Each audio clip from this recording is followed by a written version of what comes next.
Call to order. I call to order this public hearing on adoption of the proposed special meeting for the adoption of the proposed fiscal year 2020-2021 expenditure budget of the governing board for the Scottsdale Unified School District. It is Tuesday, June 23rd, 2020, and the time is 3:07 p.m. Vice President Beckman, will you please lead us in the Pledge of Allegiance? All other participants, please turn off your microphones.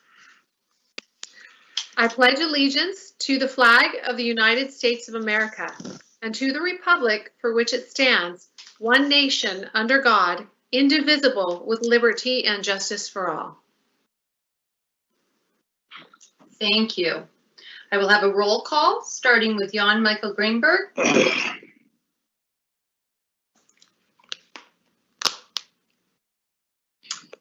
I'll have a roll call starting with Jan Michael Greenberg. Here. Sandy Kravitz. Here. Barbara Perlberg. Here. Patty Beckman. Here. And Allison Beckham. All 5 governing board members are present and we have a quorum. Members of the public will not be permitted to attend this meeting in person, but will be able to view the public portions of this meeting online at the usual live stream site through YouTube. Today, SUSD is having a public hearing on adoption of the proposed fiscal year 2020-2021 expenditure budget pursuant to ARS 38-431.02 and ARS 15-905D&E. Notice is hereby given to the members of the governing board and to the general public that the governing board will conduct a public hearing on Tuesday, June 23rd, 2020 at 3 p.m. regarding the adoption of the proposed fiscal year 2020-2021 expenditure budget. Dr. Kriegard, would you please introduce our presenters? Yes, thank you, President Beckham. Members of the board, I present our CFO, Mr. Jeff Gadd, who is presenting his last budget proposal. Mr. Gadd. Thank you, Dr. Kriegard. Members of the board. I don't intend to say a whole lot other than to introduce the subject, and Shannon Crozier is going to actually present it to you because, as you know, she will be administering this budget for next year. So with that, I'm going to turn it over to Shannon, and you may have to endure a couple of my comments at the end, but at least not at the beginning. So Shannon, it's all yours. Thank you. I'm going to go ahead and share my screen.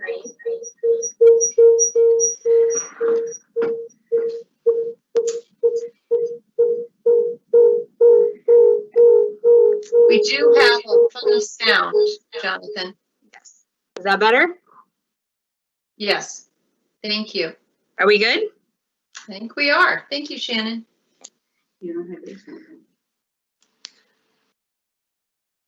Are we all set now? We can hear? Yes, we can hear you, Shannon. Okay, perfect. President Beckman, members of the board, Dr. Kriegard and We don't Sandra. see your screen, Shannon.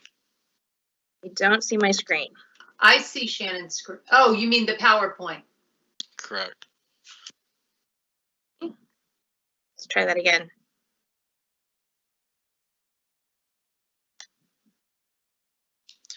Now do we see it? Yep. Okay. Yes. Yes. Perfect. Thank you. Okay.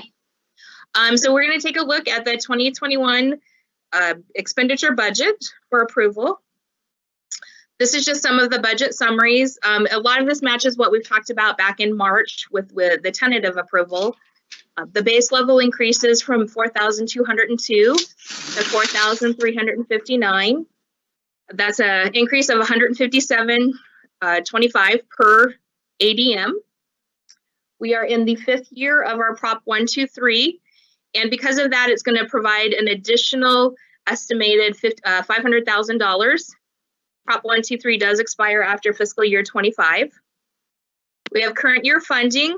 We are projecting a loss of 275 ADM from where we were last year. So this budget does have an ADM loss factored into it.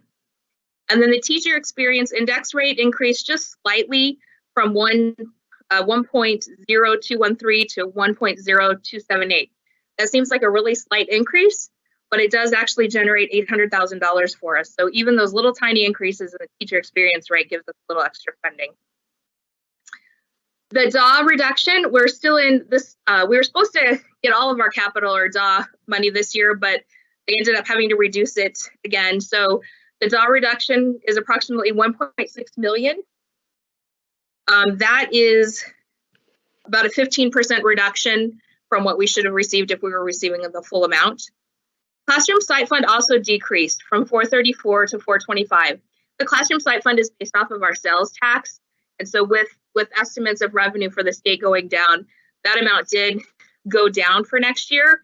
And that also includes we got a $40 increase. So it would have been even more of a decrease. But they put some of the increase into classroom site fund. That's part of the 5% teacher salary, which is next year's the last year for that. We're in the 4th year of our capital override. It expires after fiscal year 22. So we'll have to look at our doing the another election if we want to extend that on in November of 22. And then it provides a 5% salary increase for all employees. A couple of the budget highlights. There's no additional employee benefit costs.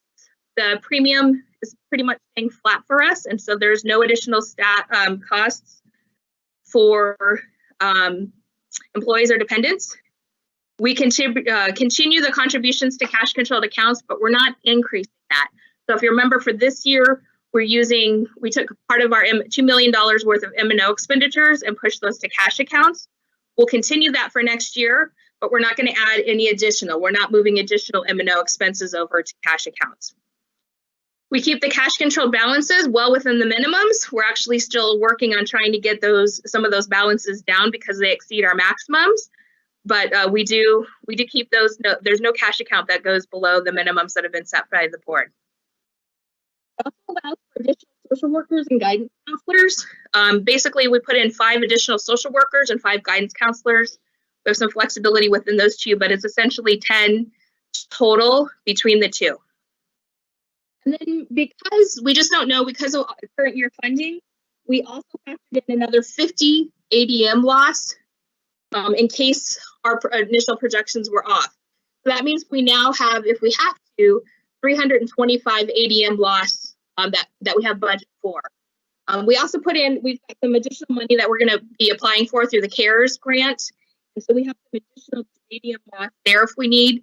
Hopefully we don't have to touch that, but we do have ADM loss factored in. Sorry about that. So with all of that, we take a look at what our budget limit was for the 1920 year and this current year, and that was 165 million. And then what our budget limit looks like for next year is 174 million. That gives us about $8.5 million increase from our prior year. Question came up as to what that was made up of. I can tell you that 2.7 of that is because 2.7 million is because we in this current year had transferred funds from M&O to capital. We're not repeating that transfer again next year, so that we picked up 2.7 million for that.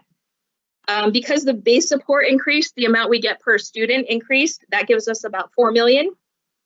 Our override increases, and so that's about 1.3 million. And then we're increasing our carry forward. We've got some additional revenue left over from this year. And so we're going to increase our carry forward by 500,000. So that kind of that's what totals up that $8.5 million increase from last year. This just takes a look at where our budget is for all of our funds. As you can see, the bulk of our budget is in M&O. That's 47%.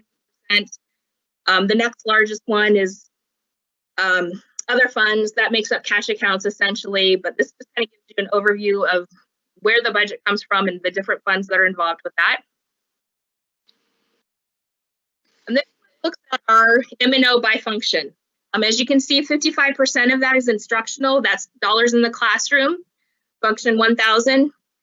We've got another 10% for student support. And student support makes up our social workers, guidance counselors, nurses, psychologists. Instructional support is at 4%. That's our librarians. And then professional development, we do curriculum development. The thing with that, the AG, when they do their dollars in the classroom, one of the things they're looking at is instructional plus student support and instructional support, because those student and instructional supports are all helping out in the classroom. And so I want to point out that those three together total 69%. So that's a healthy part of our budget is directly in the classroom or supports for the classroom. General administration is 2%. That's essentially superintendent, cabinet, and elections. School administration is your principals and office staff. Central services makes up finance, purchasing, and HR. The non-instructional, we have to do a food service match. So there's a portion in there for that. And then also our bookstores fall under that category. And then, of course, transportation. This just kind of looks at our capital budget, where we're spending the capital budget. Technology is huge. Technology is also really expensive. So you can see a large portion of our technology or of our capital budget goes into technology, as well as textbooks, furniture and equipment, those types of items. And then this last one just takes a look at our tax rate history for the last few years. As you can see, again, it's going to go down. It's going down essentially 10 cents, which I believe is 3% decrease. So you can see our tax rate continues to go down. And that's really just based off the fact that we have a really wealthy property base that helps our tax rates. So that's why you see, that's where you see that helping out. I was going to go into questions, and I know Allison had, President Beckman had sent over some questions earlier today. I'm not sure if you got a chance to see that. I think I addressed most of them, but I know you also had a question regarding transportation costs. Mm-hmm. And so I was going to just quickly, for the transportation costs, those had gone up just a little bit. Essentially, that comes from one, we gave salary increases. There was an increase for state retirement, but we're also having to provide a lot of outside busing services, or we're having to contract out the busing services, and that is quite expensive. It comes down to the fact that we don't have enough busing staff. We have the positions, we just can't get them filled, and so we end up contracting out a lot of those services, and it's quite expensive when we have to do that. So with that, if there's any other questions? Okay, I will ask the governing board if they have any questions for Shannon Crosier. Oh, you know what? I need to put it on chat. I'm sorry, just 1 second.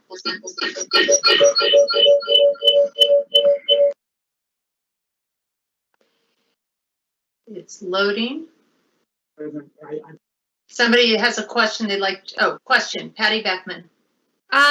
Shannon, thank you for that. So I noticed the enrollment loss projection is the same as we have had as far as an estimate. Do we have a loose projection, or are we being premature for the impact of COVID and maybe some of those families and students that choose to go online next year, and therefore our funding, we get 75% of what we would normally get? Or are we kind of keeping that number where it is until we have a firmer grasp on things in the fall? Madam President, members of the board, Ms. Beckham, it's Jeff Gadd. The impact of COVID is very difficult, obviously, to know what will happen with that. The 5.25 total ADM loss, the provision we put in the budget, starts to get into that range that we had at the worst case condition was 600. You may recall that a couple of years ago. So we kind of use that as some guidance. If the loss is greater than 525, then we will just need to review the budget and review those cash control funds and make some recommendations to the board accordingly. We obviously hope it doesn't get that large, but it's very unpredictable now as to what parents might do with those decisions relative to where their kids might go to school. There's also lots of activity on the part of charter schools. I saw a letter from BASIS that basically said, whatever you want, we'll take care of. I mean, they're aggressive with knowing that that marketing piece is now optimal for them to make some headway with their overall enrollment.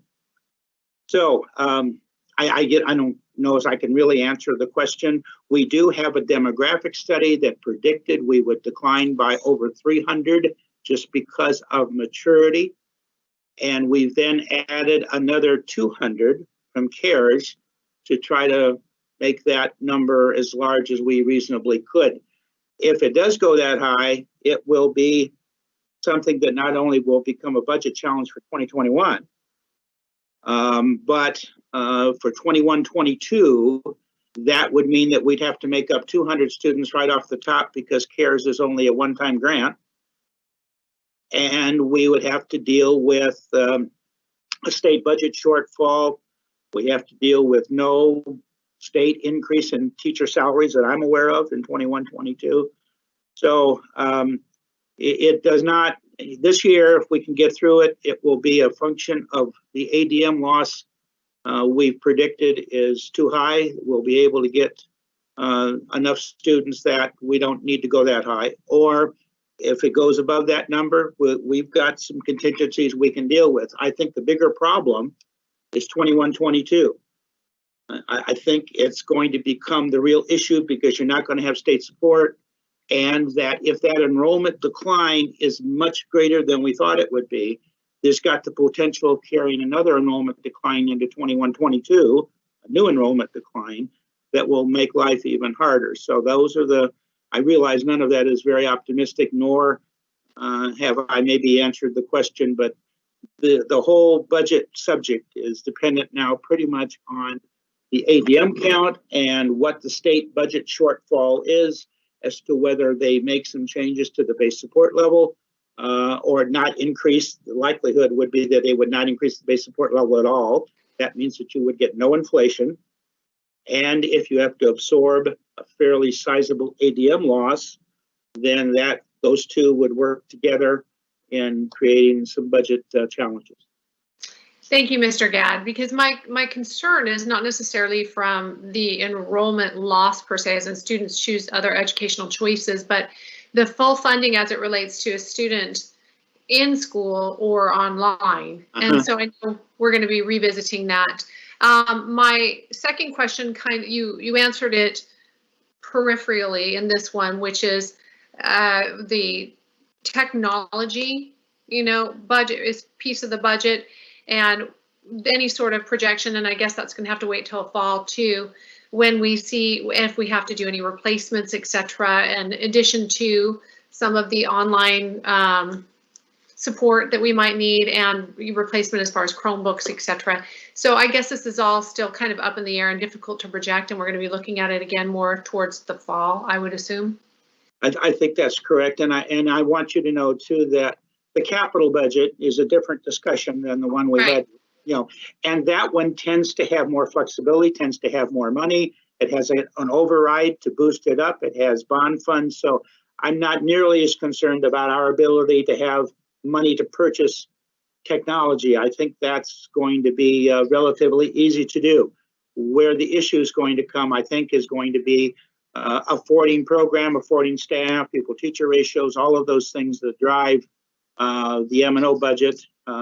That's the one that's more critical in terms of whether we can deal with any large increases or not. The other mention I want to make is right now online is funded at 95% of regular. So there is a differential. Am I correct, Shannon? 95? Yeah, there is a differential of that 5%, about $200 a student. So for every student that is not on ground, but is online, we're going to lose about $200 in spending authority for that student. It will take a legislative change to make that ADM count whole for online, just as it will for any other changes that we would like to have. And those changes would probably need to be retroactive then after the legislature would come into session after school has started. And hopefully whatever legislation would come from that would revert back through the beginning of the school year so we could take advantage of that. So, I would add to that the lobbying group that we are a part of has said that every lobbyist that she knows, educational lobbyist that she knows, is talking to the legislative leaders as well as the governor on that issue, that given this year, and it would be, they're asking for a 1-year change to bring students who are online full-time up to the 100% level. So there is a lot of talk about that. There's some talk that the legislature will reconvene in special session late in July. Hopefully there'll be some movement at that time. I'm a little more optimistic than Mr. Gadd, and that's kind of the nature of our two positions, and that's why we work well together. I really believe that what we saw this past year in our change of declining enrollment from 600 to almost 0 is due to a lot of things. Our marketing has been outstanding in getting our name out there, the way our principals are taking care of kids, and I think the way we were working very hard on academic rigor, that people are coming here because they get a better education. That won't change. And I think I'm very optimistic that when school opens, people will be looking to Scottsdale to see what a wonderful job we did with this situation. More on that later. But I'm more optimistic. I think it's safe to go with a large ADM loss. It's much better to be conservative and come up with money left over at the end, as we did this past year. I'm optimistic, and Jeff is appropriately realistic. So thank you. All right, any other board members' questions? I am looking at the meeting chat line. Okay, thank you, Mr. Gadd, for confirming the percentage that the state gives us for online students. I do have a couple of questions. In the presentation, you mentioned that the classroom site fund, I believe, was going down a bit. Was that an estimate, or is that the actual dollar amount that the state gave us from the skinny budget that they passed? The actual. That's the actual dollar amount from sales tax collections. Okay. And then, once again, I will do it my last time to keep up with my prior board members' quests to evaluate transportation costs. I understand the reasoning behind the increases. Has there been any analysis to figure out if it saves us money in the long run to increase the employee's salary, in which we would be able to hire more bus drivers and transportation drivers than to go outside and contract it with these third-party companies? If you don't mind, Jeff, if I'll just start out. The issue is not our cost. We have raised bus drivers' salaries the last 2 years. We're competitive with neighboring districts.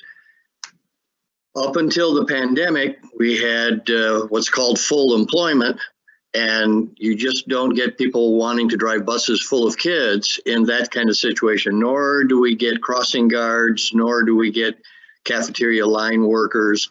So those kinds of low-paying jobs are always difficult in a good economy. It may change somewhat this fall, depending on what's going on with with the economy. But this increase in transportation is due solely to the fact that we don't have applicants for the jobs, and that is true of every district in the valley. So I drive past Cave Creek School District office, and they have all year long sign across their fence, bus drivers needed. Same thing true in Paradise Valley at their bus barn up on North 32nd Street. So it's really more a function of the economy. We have given raises. We gave a raise again for this coming year to bus drivers, but it's a function of the economy largely. So, thank you. Jeff, you want to add to that? No, I don't believe so, Dr. Krieger. I think you're right on target with there's just not the interest level, unless the economy goes really south and unemployment becomes high. There's not a large interest level on the part of people who want to drive school buses. I'm not sure that $1 or $2 an hour would make any difference in that interest level. So I think it's an issue. I do think that the district should take a look maybe this coming year at a third start time. A district this size normally will function with 3 start times as urban as the district is, but that requires a whole nother subject for people to take a look at. That would save, according to our current estimates, about 10 drivers.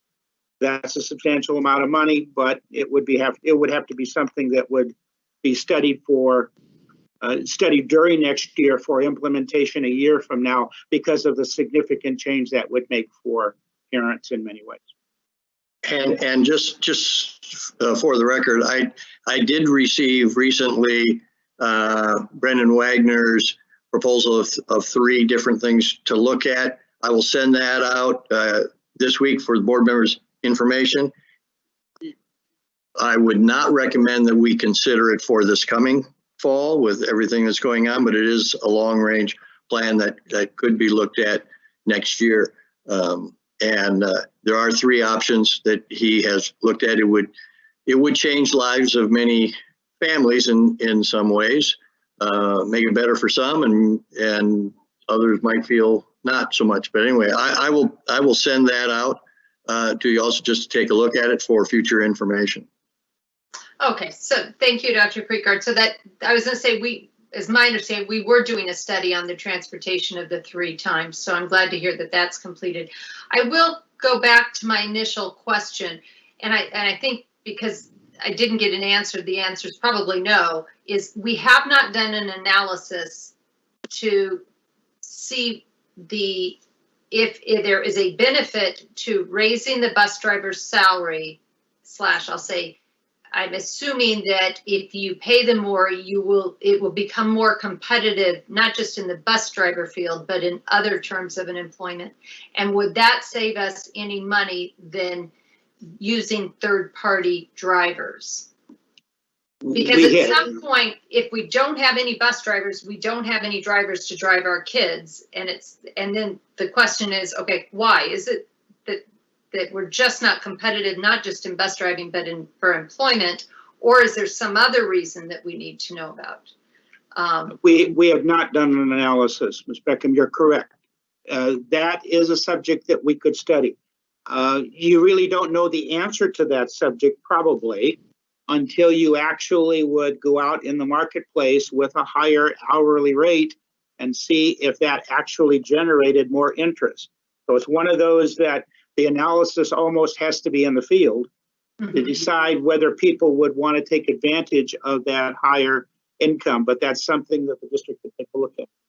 So, and that is something too, Dr. Krieger, I know you mentioned this consortium. This is not just, as you have said, an SUSD problem. It is a statewide problem for all districts. So maybe that is a study that could be done through maybe a consortium that would be able to provide the answer to everybody and help solve it. And everybody, because everybody's going to be in the same position from what you've said. So I'll just put that out there. All right, well, I don't have any more questions. I had asked my questions and I got the answers, and Shannon, you did a wonderful job bringing them into your presentation. I appreciated that. Any other, let's see. Yes, thank you, Jonathan. That is next on the agenda. So if there are no more questions by the governing board, although we will be having public comment, and the governing board will be having an opportunity afterwards if they have any further questions or comments as well. I want to move on to the public comment area of this public hearing, and that is that the public will be able to make public comments of the adoption of the proposed budget at this time by calling 480-484-7873. That was 480-484-7873. You'll be placed in a queue, and when it is your turn to comment or have a conversation, you will become live. We will give you a minute to place that phone call for any comments that you might have.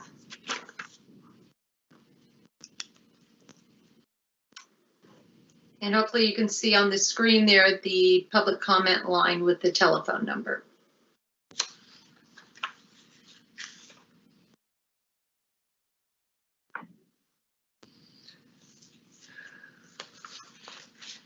So Jonathan, please let me know if anybody is in the queue. And yes, we will definitely wait a few minutes, but I just want to make sure that you can let me know on the meeting chat.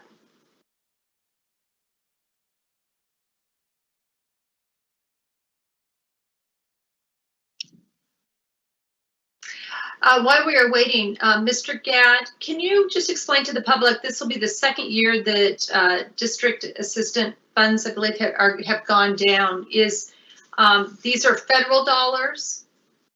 And is there an explanation? And do we anticipate that going down next year also? If you're talking about the DA budget, Mhm. District Additional Assistance is a capital budget that is funded entirely by the state. Oh, it's state, not federal. Okay. They decided to take that full funding down to roughly 30% during the recession, the 08, 09, 10 fiscal years. And that stayed down at that very lower level for quite a while, 4 or 5 years. And then the state now is on a plan in which to restore that 60, 70% reduction. They are all the way there except for this remaining 15% that we reported on earlier, that $1.6 million. But it is one that the state tends to go to that budget because it doesn't have any personnel in it. And so it's a budget that is easier to reduce than one that would affect positions and people. I have no reason to believe that they're going to do that again, but if they decide that their shortfall for 21-22 is sufficient, that budget would be potentially in jeopardy. Certainly any further reductions would be in jeopardy, and maybe even the base that they've restored and the base support level, the $4,300, would have no increase. So they can't reduce the $4,300, but they could avoid an inflation increase to it because of their state budget condition. So the DA is state, no federal. It's all up to the state legislature and the governor's budget as to whether that's funded with a reduction to it. Currently is funded at 15% less, and hopefully everybody thinks that it will be restored next year, but that now is maybe that picture has changed because of the lack of sales tax and income tax collection state has. All right, thank you for explaining that while we were waiting. We have no public comment at this time. So very nice job explaining. We'll move on then. If the governing board members don't have any other questions, we'll move on to the action item. I don't see any other discussion items. Thank you very much, Mr. Gadd and Shannon Crozier and your financial team for preparing this budget. We'll move on to the action item, adoption of proposed fiscal year 2020-2021 expenditure budget. Do I have a motion to approve this budget as presented? So moved. Vice President Beckman motions. Do I have a second? Second. Board Member Greenberg seconds. We'll have an individual vote starting with Jan Michael Greenberg. Aye. Sandy Kravitz. Aye. Barbara Perlberg. Aye. Patty Beckman. Aye. And Allison Beckham. Aye. Motion passes 5-0. Again, thank you, Mr. Gadd and your finance team. Thank you. I move to adjourn this public hearing. Do I have a second? Second. Board Member Greenberg seconds. We'll have an individual vote starting with Jan Michael Greenberg. Aye.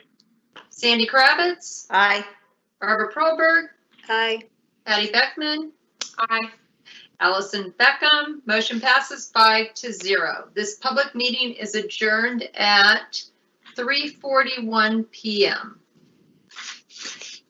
Would everybody like to have a 5-minute break before we move into the regular meeting? Sure. Sure. Okay, how about if we meet back at at 3:47? Perfect. Thank you.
I call to order this regular meeting of the Governing Board for Scottsdale Unified School District. It is Tuesday, June 23rd, 2020, and the time is 3:48 p.m. Vice President Beckman, will you please lead us in the Pledge of Allegiance again? And all other participants, please turn off your microphones.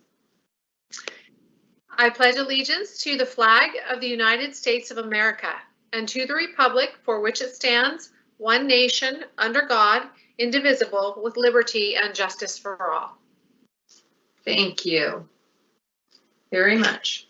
I will have a roll call, starting with Jan Michael Greenberg, Here. Sandy Kravitz, Here. Barbara Perlberg, Here. Patty Beckman, Here. Allison Beckham here. All 5 governing board members are present and we have a quorum. We will approve the agenda today. Do I have any changes to the agenda? If you do, please type into your meeting chat.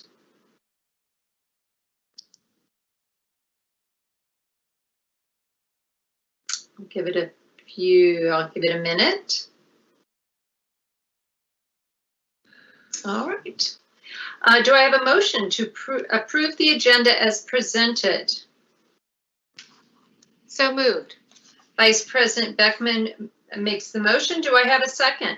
Second by Sandy Or- Kravitz. Board Member Kravitz seconds. We'll have an individual vote, starting with Jan Michael Greenberg. Aye. Sandy Kravitz, Aye. Barbara Perlberg, Aye. Patty Beckman, Aye. and Allison Beckham. Motion passes 5-0. We'll have a public comment notification. This is at our regular meeting. To make a public comment, a non-consent, consent, or action item comment, please call 480-484-7873. You'll be placed on a queue and will be live when it is your turn. Public comments received via the telephone number provided will be heard after the superintendent's comments. We now have students and staff recognitions and celebrations. Dr. Creekard, would you please present? Thank you, President Beckham, members of the board.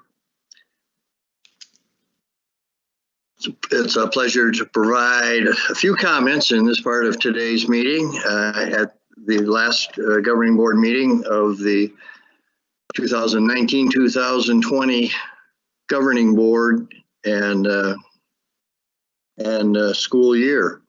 First off, we traditionally do not recognize students or staff at the June annual budget adoption meeting, but we're going to make a few exceptions today because they just keep on coming and we just can't help ourselves but wanting to let you know what some of our kids are doing so well. And there are some recognitions of staff that we were not able to do in person earlier, and I will get to those.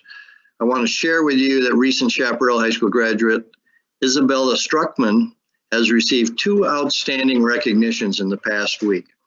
Isabella has been named Gatorade's Girls Soccer Player of the Year for Arizona.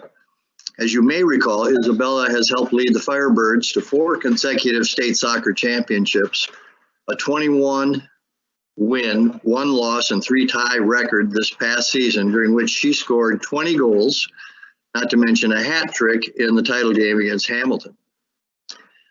Gatorade Award recognizes the nation's most elite high school athletes for not only athletic excellence, but also for high standards of academic achievement and exemplary character. She now goes on to compete for the National Gatorade Player of the Year, national. Also this past weekend, Isabella was named Arizona Central Sports Athlete of the Year for girls soccer. Congratulations, Isabella.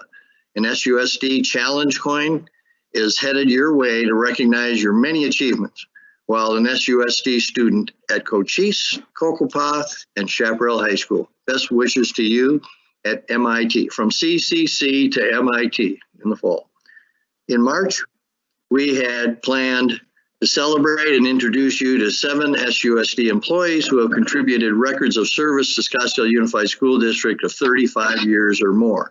Generally, we do this at a live board meeting and have the teachers there to present them, but nevertheless, we want to recognize these people. Chris Brandt, longtime chemistry and Chem AP teacher at Saguaro High School, completed 35 years with the district this school year.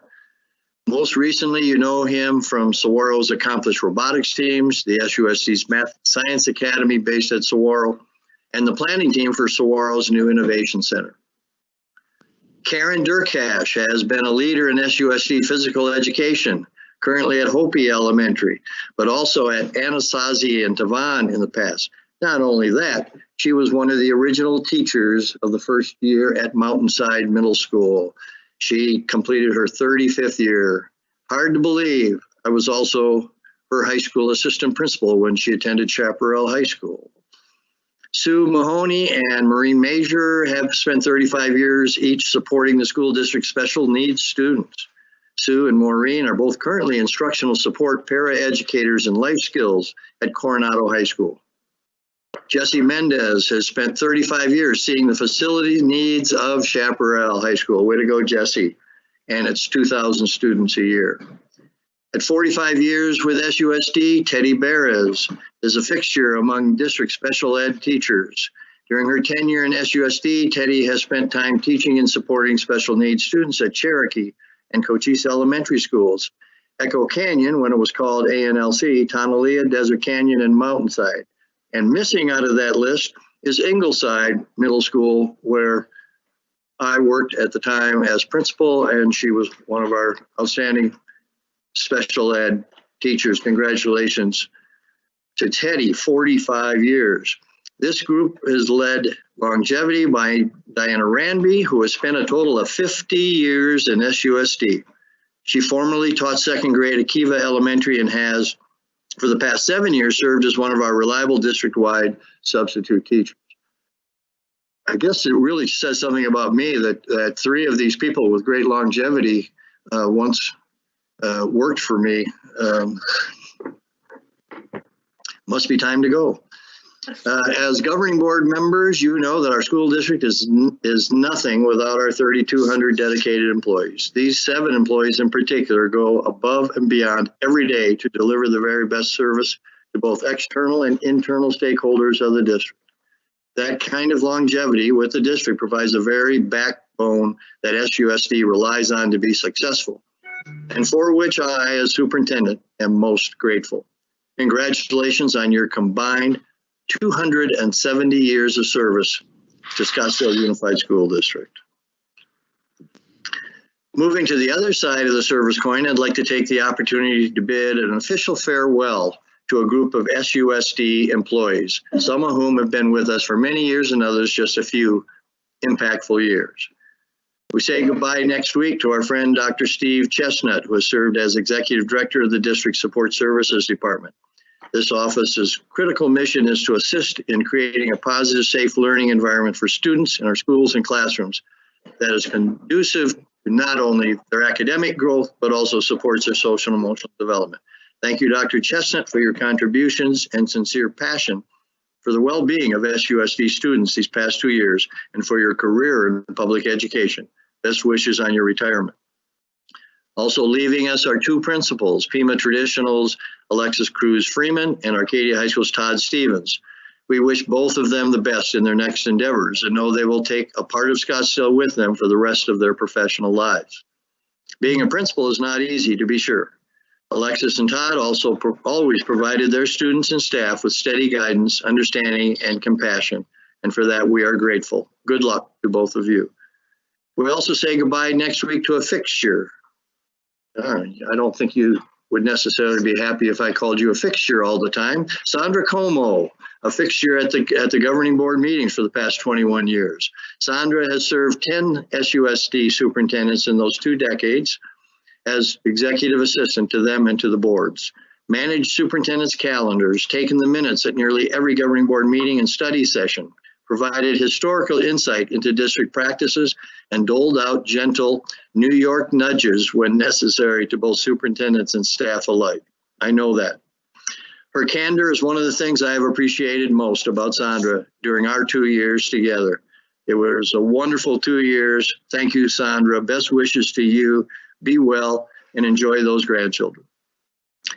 Finally, I want to take a moment to acknowledge the contributions of Jeff Gadd, who has served as the SUSD's Chief Financial Officer for the past 2 years. Jeff came in, as I did, to, let's be honest, a district in turmoil. He had to call on every year of his 49 years of experience in public education, finance, to steer us away from controversies and, frankly, highly questionable, if not illegal, practices that put Scottsdale Unified's reputation as a leader among Arizona school districts on the line. He has successfully, brilliantly provided governing board.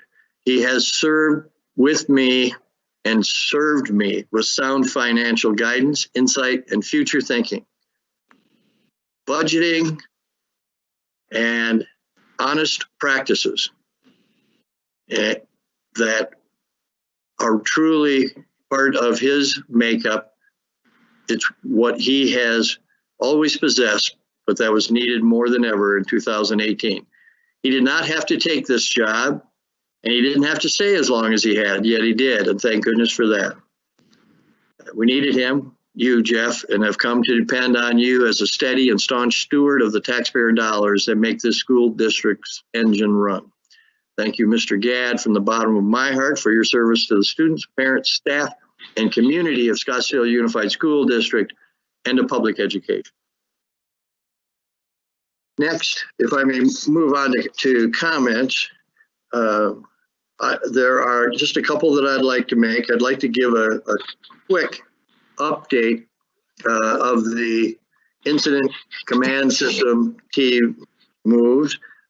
We have collected the survey from students, staff, and parents, which is an update for what we will hear about the Hanover study later. This is taken almost a month later.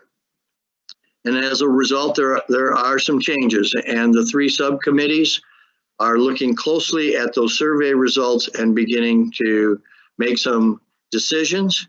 I will tell you right now that the teaching and learning team is planning on 3 different models: a traditional back to school in the building model, a completely online model for students, and several different versions of a hybrid or blended approach. They are planning for all of these models, and they may be different, K-5 or middle school or high school, just as our regular instruction is somewhat different, and our logistical makeup of those schools are different. The timeline is that on July 7th, there will be a special board meeting, and the subcommittees will come forward with their recommendations to be discussed with the board. And as a result of those discussions and further discussion among the committees and answering the questions that the board will undoubtedly bring up, then on July 9th, we will move to inform the parents of what the choices are and ask the parents to choose. It will be a matter of parent choice for their child, and then the rush is on to get everybody's choice in and staff appropriately, make the staffing arrangements, and move forward. But they are committed. They are working every day through the weekends through this. It's just amazing the work that all 3 of these subcommittees are doing to pull together and to make opening of school on August 10th be as normal and productive as it can be. With that, I would like to close by saying, as my last board meeting and within a couple of days of retiring again, I want to thank you, the governing board, for letting me serve the district that I grew up in professionally. Thanks to the administrators, teachers, staff, and community for your support of our effort. I hope I have made a difference. Good luck to Dr. Menzel and the cabinet. And to the cabinet, I will miss you. Thank you.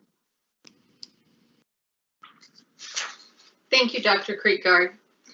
I would like to also take this time to make some acknowledgements. I'd like to acknowledge the 7 employees who have been with the district for 35 years or more, and all SUSD employees who will be retiring on June 30th. Although the governing board may not know all of you personally, we do know you have given your time, knowledge, and commitment to our SUSD students. And so thank you for your service in public education. I'd like to recognize 3 individuals who have worked with the governing board. 2 of the 3 have worked in public education most of their professional careers. Mr. Gadd, you are retiring after working for public schools for 49 years. Finance and CFO are more behind-the-scenes positions. However, you greatly affect every student and employee at the districts you serve. We appreciate your financial experience in the management of the finance department, purchasing, transportation, food services, and building services while at SUSD. Sandra, you have remained the grounding force of this and every prior governing board, providing consistency and accuracy of records for 21 years. Your attention to detail, your organizational skills, your humor, your directness, and your humility have all been greatly appreciated. May you enjoy your retirement and your family. Dr. Creekguard, we appreciate you saying yes when this district needed a leader with experience, student understanding, knowledge, and wisdom. You gave more time than you ever imagined, and you endured one crisis after another. We are grateful for your service these past 2 years and your service to public education for 44 years, of which 25 years were at SUSD. You will be remembered as a beloved teacher, assistant principal, principal of Ingleside and Chaparral High School, and superintendent at SUSD. And I hope I didn't miss one of the highlight positions that you held here at our district. I could have never imagined the handshake I gave you 2 months ago when you helped hire a successful successor would have to suffice as the handshake I would give you tonight if we were together and not in a public health pandemic. I thank you for all that you have done. On behalf of the governing board, you will all be missed, and we are grateful for your dedication. We wish you a happy and prosperous retirement. Thank you. We will move on unless I didn't hear back from anybody, so I'll just go ahead and move on. I yes. would just like to, if you don't mind. Sure, please, Dr. Creekguard. I would like to include the opening of Mountainside and being principal for 4 years of the first 4 years of Mountainside in that list. Thank you. Those are special years. Thank you. Okay, thank you. Thank you for correcting that. I had that down as AP at Mountainside, but I didn't know principal too. Whew. Well, it appears you've done it all, and that's where you gained all that wisdom. He has failed at retirement a couple times, though. So that's true. He's that's not true. perfect. All right, we'll move on to public comment. Again, to make a public comment, please call 480-484-7873. We asked that in the notification. We'll see if there is anybody in the queue. It appears that there is no public comment at this time. So then we will move on to information discussion items. Discussion item A is the update of thematic goals. Dr. Creekguard, do you have any comments, and would you please introduce our presenter?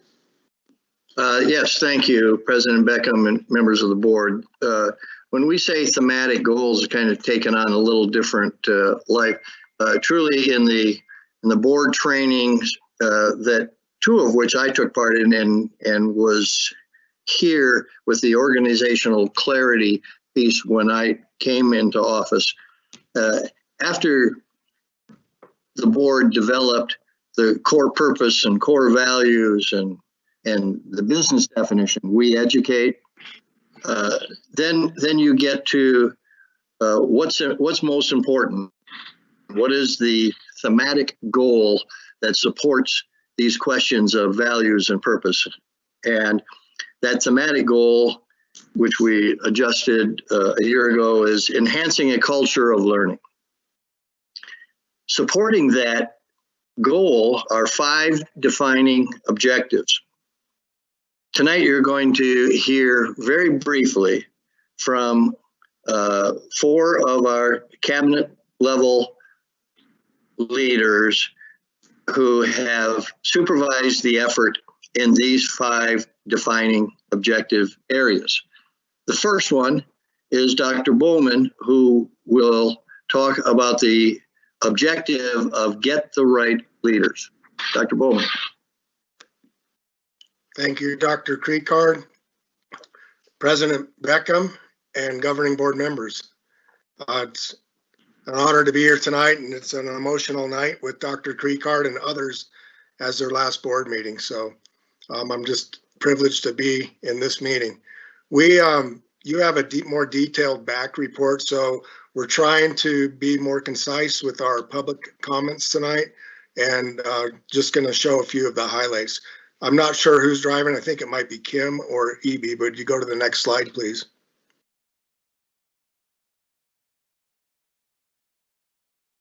Finding the right leaders, I would say in the 2 years that I've been here, I've been proud to be part of finding the right leaders. And then also growing the talent of the leaders that are already here. Our strategic objectives in this area are aligning our postings with the communication and marketing plan. I'll talk about that a little bit more later.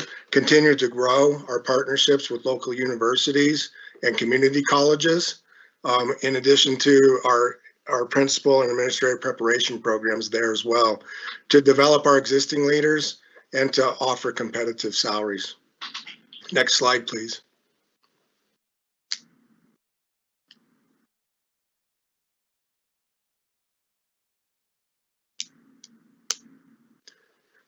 We identified some key performance indicators. One was to increase highly qualified applicant pool, need to establish a baseline. Our department does for the last 3 years.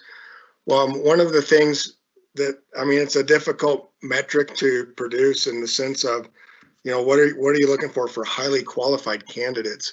We are not suffering in our school district for candidate pools. Our candidate pools are strong and our numbers are good. And you'll see in the back report that you have that we've stayed relatively consistent with our postings for principals, directors, and cabinet level positions. What I've seen in the 2 years as I've screened all of those pools for all of those positions is we have a really good, strong set of folks that are highly qualified for the positions that are posted. We don't see a shortage. The positions that were hired before and when I got here in the 18-19 year, the 19-20, and I would say the 2021 school year, they've all been filled with highly qualified candidates. It's really encouraging to see that Scottsdale, with our name, with our reputation, with our perception, that people want to be part of us. And we're not seeing that we have not enough people in our pools. Next slide, please.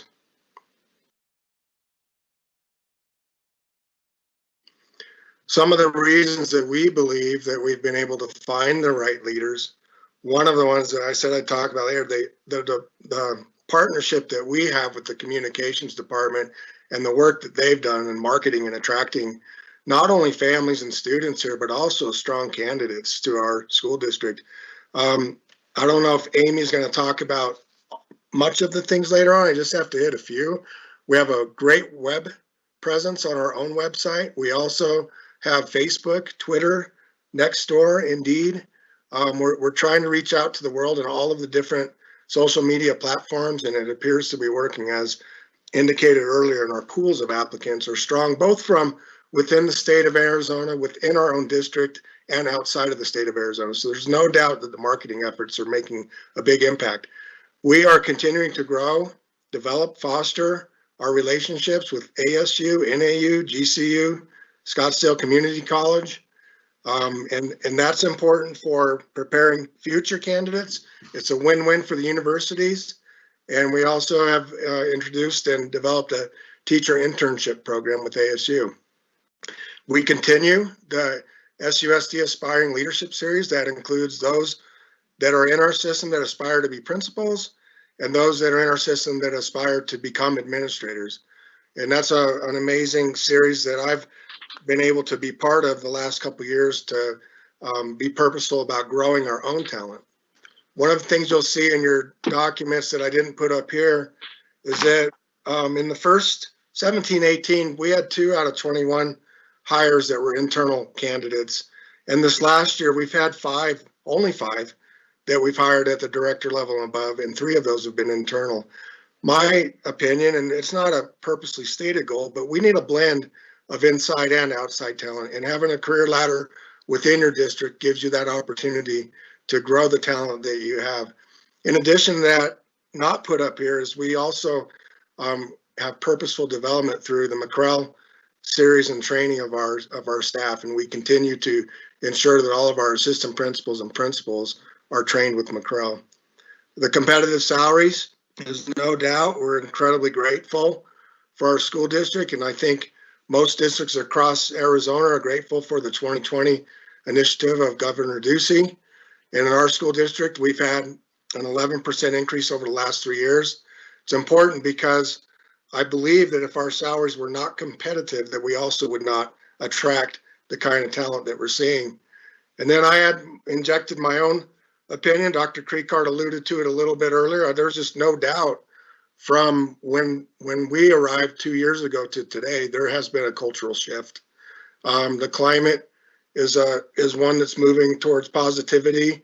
There is uncertainty with COVID-19. That's not the purpose of this discussion, but it's been just so gratifying to be a small part of a cultural shift in a large organization. And so that concludes my part of it. And I don't know, Dr. Creek, are we just moving through this to the next group and questions at the end? Yes, Okay.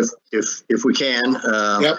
So I would say just real quickly to make the point that Dr. Bowman makes about the highly qualified candidate pool, but also those that we are able to select. Dr. Bowman has told principals and other leaders that when you have a position, don't settle. If you don't have what you want, don't settle. We'll go out and find the right. And I love that philosophy. And there are a couple of principals who have taken that to heart and made a difference by going back and letting HR find some more candidates, and they've been happy with that.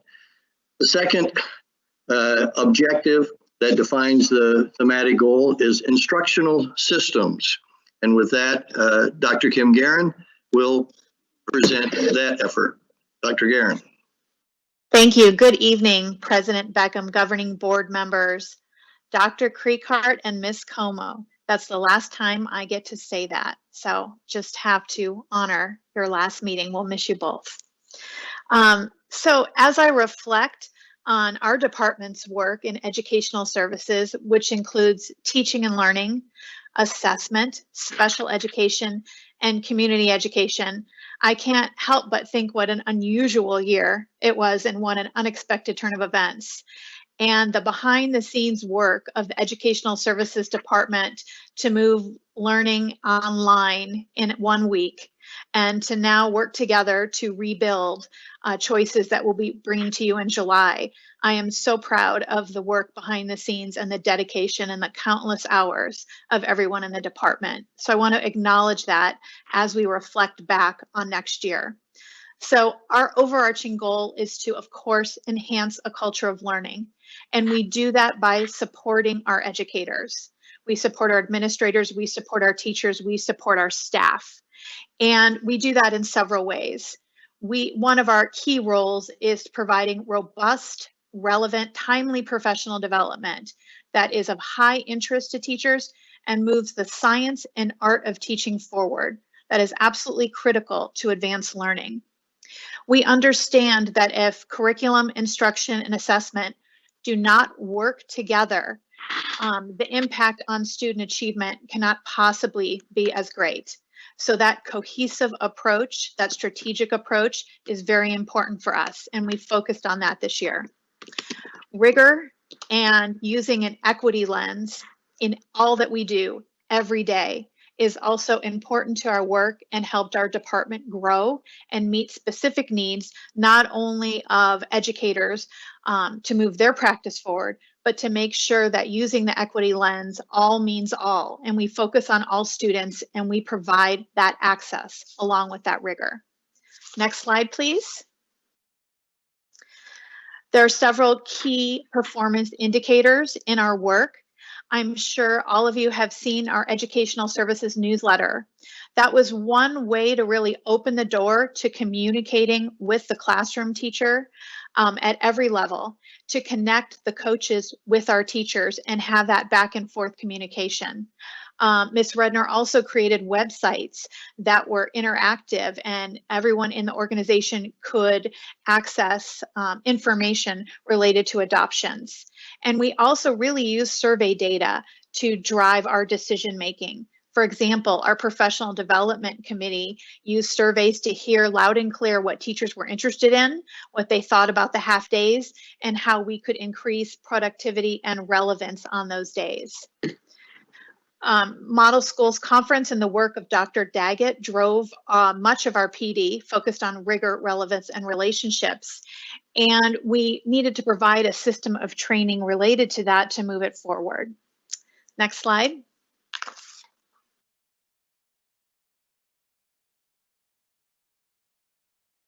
Thank you, Dr. Hagegat. We're so proud of much of the work that was done with so many of our team members, and I'll highlight just a few today. The world language adoption was completed, and as you know, some of our adoptions had to move forward in an online format after COVID.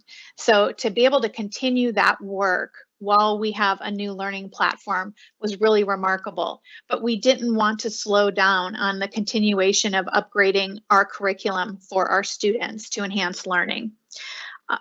You're very aware of the supplemental materials and supplemental books adopted by the governing board, and we've already had 2 annual approvals of that. And we're really proud of our approval process and how that's inclusive of all stakeholders. The Elementary Report Card Task Force is bringing 3 different initiatives together: the use of the Synergy Gradebook, standards-based grading practices, and also reporting grades. So that is all coming together under one umbrella, and that work will continue next year. We also focused on the TILs, the instructional coaches at each level, and we provided them cognitive coaching training to really build leadership capacity in our TILs and with our coaches so that they could help not only be content experts, but also to become coaches of others in their profession.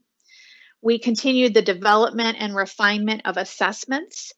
And I just want to thank the team and the tireless work of the coaches and the teachers on assignment who connect and spend so much time in the building moving our work forward. Again, this is just a few highlights of our department in regards to organizational clarity goals. Thank you, Dr. Guerin. The next 2 objectives we will hear from Mr. Gadd. The first is physical, and the second is student-focused facility design and plan. So I'll let Mr. Gadd do those 2, one after another. Thank you. Mr. Gadd. Thank you, Dr. Creekard. The fiscal first. The first part of that goal was to align physical resources in the classroom. I'm happy to report that we have increased the percent spent in the classroom of our M&O budget by 1.6%. That's significant when you think of how large that budget is, over $200 million. So to have moved the needle that far is a very significant change. We developed communication packages with classroom priority. We have absorbed increases in health benefits, both in fiscal year 2020 and is doing again in 2021. We've granted, as Dr. Bowman reported, a 5% raise in compensation for both 2020 and 2021. And any increase in health benefits or additional benefits, we have absorbed the increases in those areas. So we're very proud of having put the resources with the staff relative to compensation.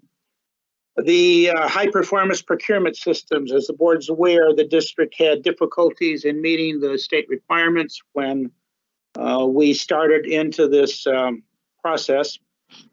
We have now concluded 2 annual procurement audits conducted by a CPA firm in accordance with our agreement with the Attorney General. And we have no audit findings, none in either case. So Ava and her staff have done a really good job in taking care of those situations. We continue to train staff on procurement, just had us training here a few weeks ago. Conflict of interest was involved, so we're constantly keeping staff up to date about the need to pay attention to certain subjects.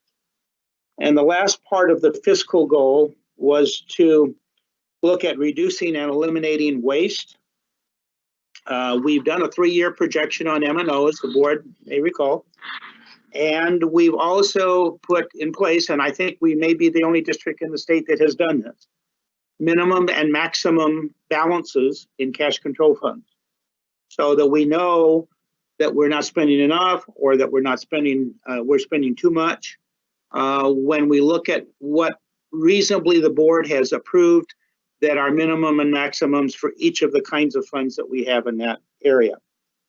And that, again, is the first that I'm aware of in the state relative to having some controls in that area. The next slide, the student-focused facility design. This first part of this building design subject, the credit directly goes to Dennis Rayler and Debbie Spalding. There are many features that we know enhance and not only instruction, but student learning. The few on the top of the list in every design is classroom technology. Tops the list providing teachers and interactive displays, document cameras, and classroom audio enhancements. Debbie especially has helped making sure that our designs have incorporated strong network backbones to allow teachers to push the limits with student internet access. Classroom flexibility and collaboration spaces provide opportunities for teachers to work together or apart to effectively deliver instruction. So that design subject has been both dealt with by Dennis, who concentrates in that building professional area, and Debbie Spalding, who assists very directly in incorporating technology in that design. Project management, that has taken the form in Mr. Rayler's department of creating 4 full-time and part-time staff to assist with implementing the bond expenditure plan. In addition, 3 architects the board has employed to do rebuilds. So Mr. Rayler has not only a staff at this point that he believes supports the effort that the board has approved, but that we've been blessed with 3 very capable, competent architects through the procurement process that we used that have done a good job with designing and upgrading facilities. And you'll hear from one of those shortly relative to Kiva. And infused design features. Cherokee, Hohokam, and now Kiva, the design teams are working closely with staff, parent, and community members and municipalities to understand the big picture for each campus. While the aesthetics of the campus is always high on everyone's list, the design team works to understand how student learning and teachers teach on every campus. The STEM program at Navajo and collaborative learning environments at Cherokee and Hohokam create collaboration spaces and opportunities for all staff. Special ed classrooms integrated into general ed classroom houses to encourage inclusion of special education students. PE spaces that are age appropriate to inspire play in a conditional space, and all of that being incorporated into our design. Staff, parents, and community are all a part of this design of our schools, and not just for today, but for years to come. So I believe the district, through Mr. Rayler's leadership, has done an excellent job in incorporating not only the current technology, but also creating learning environments that the staff generally has very much endorsed. And those are we're fortunate in having a rebuild program that's large enough to make those kinds of physical changes possible. Thank you. Thank you, Mr. Gadd. And then the last defining objective has to do with designing and building a communication system. This was actually a large set of sub-objectives, and Amy Bolton will be presenting on the progress that is being made in that area. So, Amy.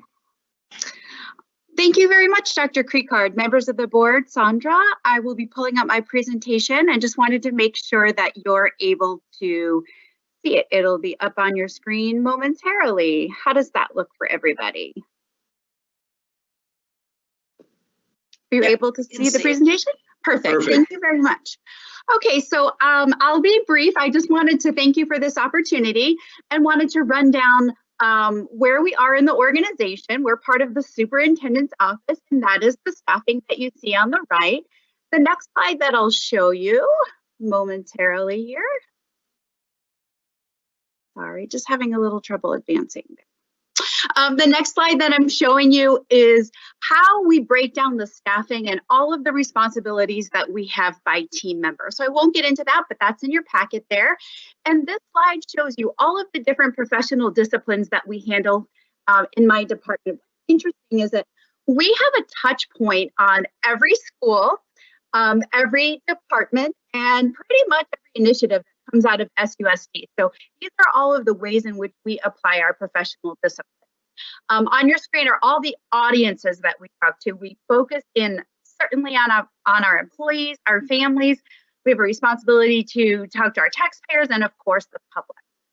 So we are a big organization. The last count that I had, the numbers just before the pandemic hit were 2,641 employees. So we are considered a medium to large size business. And I just put us into perspective over there on the right-hand side with some other companies. So I want us to think of Scottsdale Unified as a big company. And so I'll tell a story about technology in a little bit at the end of the presentation.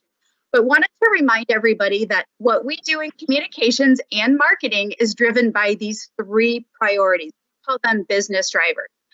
Our main priority is to attract families and students, as well as great talent. And I wanted to thank Dr. Bowman for all the great things that he said.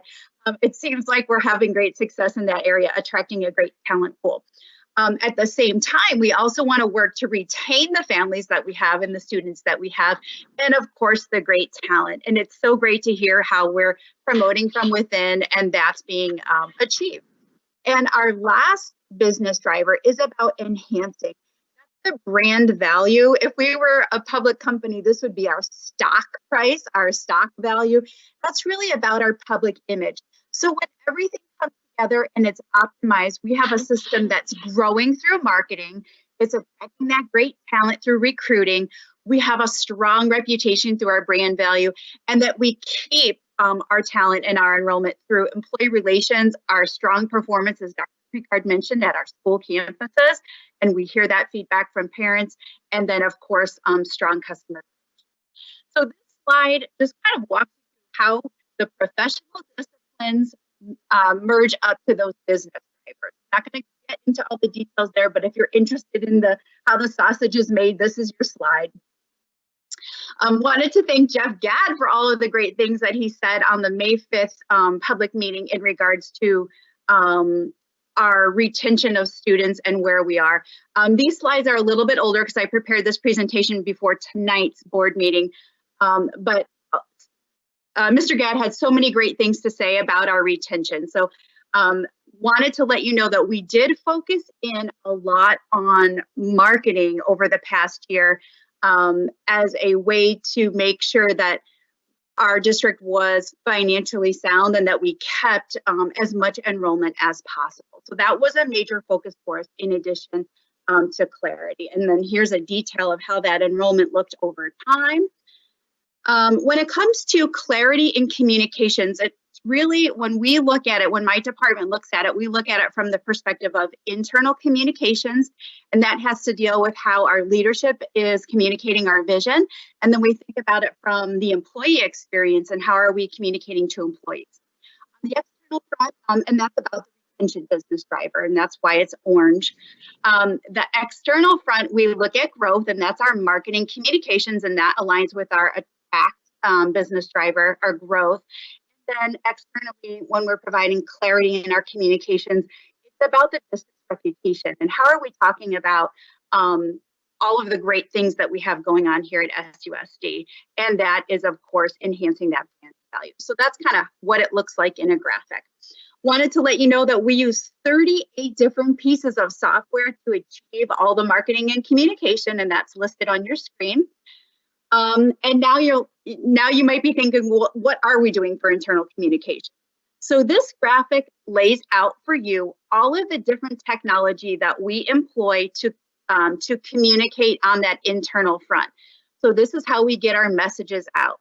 When I first came to SUSD, I did an audit of our technology, our communication function, our communication talent, and we did a review of all the positions. We modernized the technology. We modernized the job descriptions. We added a little bit of software here and there. And this is the system that we have in place right now in the blue and in the green for internal communications to employees. You'll see a couple of areas on the right in orange, and those are areas where I would suggest that we make investments as we move into the future, as we modernize our internal communications. And we kind of, grow up might be one word, but to really bring our technology and the way we communicate to employees into the modern era. So those are some areas that we'll be focusing in on as we move forward. This is the same graphic, but focused on those external communications. So the tools that we use for external are a little bit more robust. And then there's one area where we can make some investments that the district can consider making some investments on the right in the orange. So when we think about what are all the things that we have done, we don't have time to get into this presentation. And I did meet with the board in January to outline some of those achievements. But here I'm listing all of the things that we've done in support of this strategic bucket. And then on the next slide are some things that we can do to be future focused in this area. So how does it all, wanted to talk about my budget a little bit. What we've been able to achieve, I would say over the last 18 months has been astounding with the budget we have. And we're so grateful for everything that we do have. We have a great team. I'm so proud of all of the members of my team and how they've really risen to the challenges that we've been presented this year with not only having to focus on all of those business drivers, but sprinkle in a little pandemic and you've got yourself a really high performing team. Our budget is about 1/7 of 1% of the total overall Scottsdale Unified budget. So people often ask me, well, why can't we do this? And why aren't we doing this? Or why are we sending postcards and all of these things? It really does come down to decisions that need to be made to prioritize the budget that we have. And so the graphic on your screen kind of shows you a company looking to grow typically invests about 10% into marketing, and a company that's looking to maintain the status quo invests about 4%. So this chart right here just gives you a look at our budget. It's about $230,000, about 1/7 of 1%. So this here is kind of a dashboard to think about where have we been focusing our efforts, and those are kind of the green boxes that have the green check marks in them. What is in process? Those are the little hourglass that you see there. And then where are we going to focus next year? And those are in yellow. So we focus this current year on the website. That has been a tremendous effort by Lainey Triplett on my team.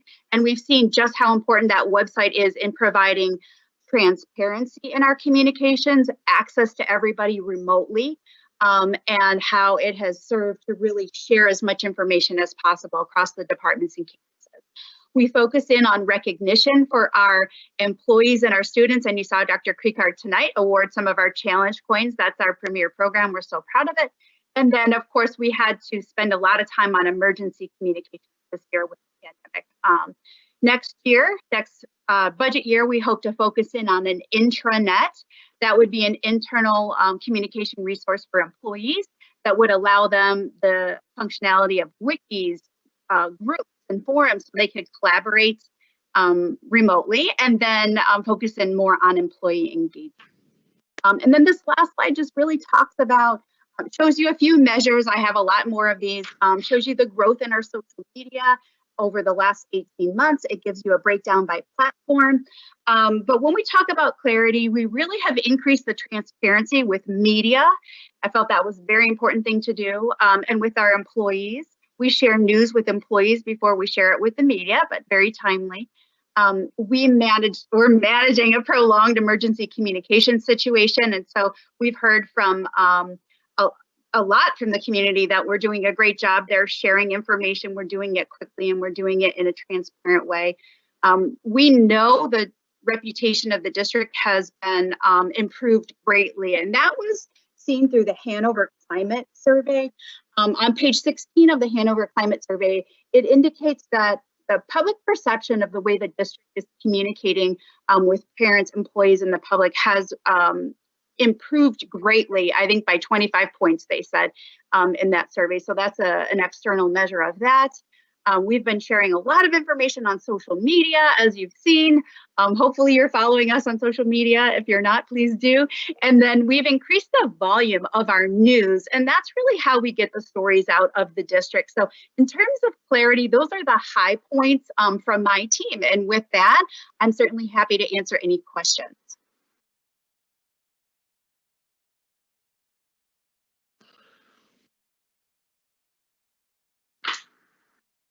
Okay, thank you. I apologize. It wouldn't unmute.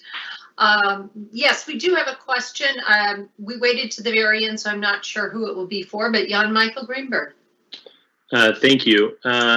Yeah, Amy, you can probably leave your presentation up because it was the only presentation we had been given in advance other than just a paper run through, detailed run through of the other presentations. So it was the one I focused most on. And I think, as you know, marketing and your department is a key initiative that we've been undertaking for a couple years now.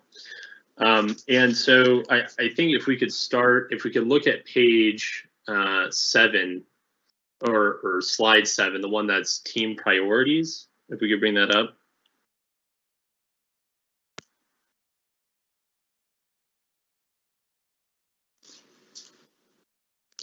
So I guess I should ask first, these are the 3 priorities that your team is dedicated to focusing on, correct? I mean, that this is what they see their remit as. Board Member Greenberg, we call these our business drivers, and this is how we prioritize. It's a large umbrella. A lot of initiatives fall under each of these 3 things, but this is how we prioritize requests. And when we get a request, we make sure that it is in alignment with these areas.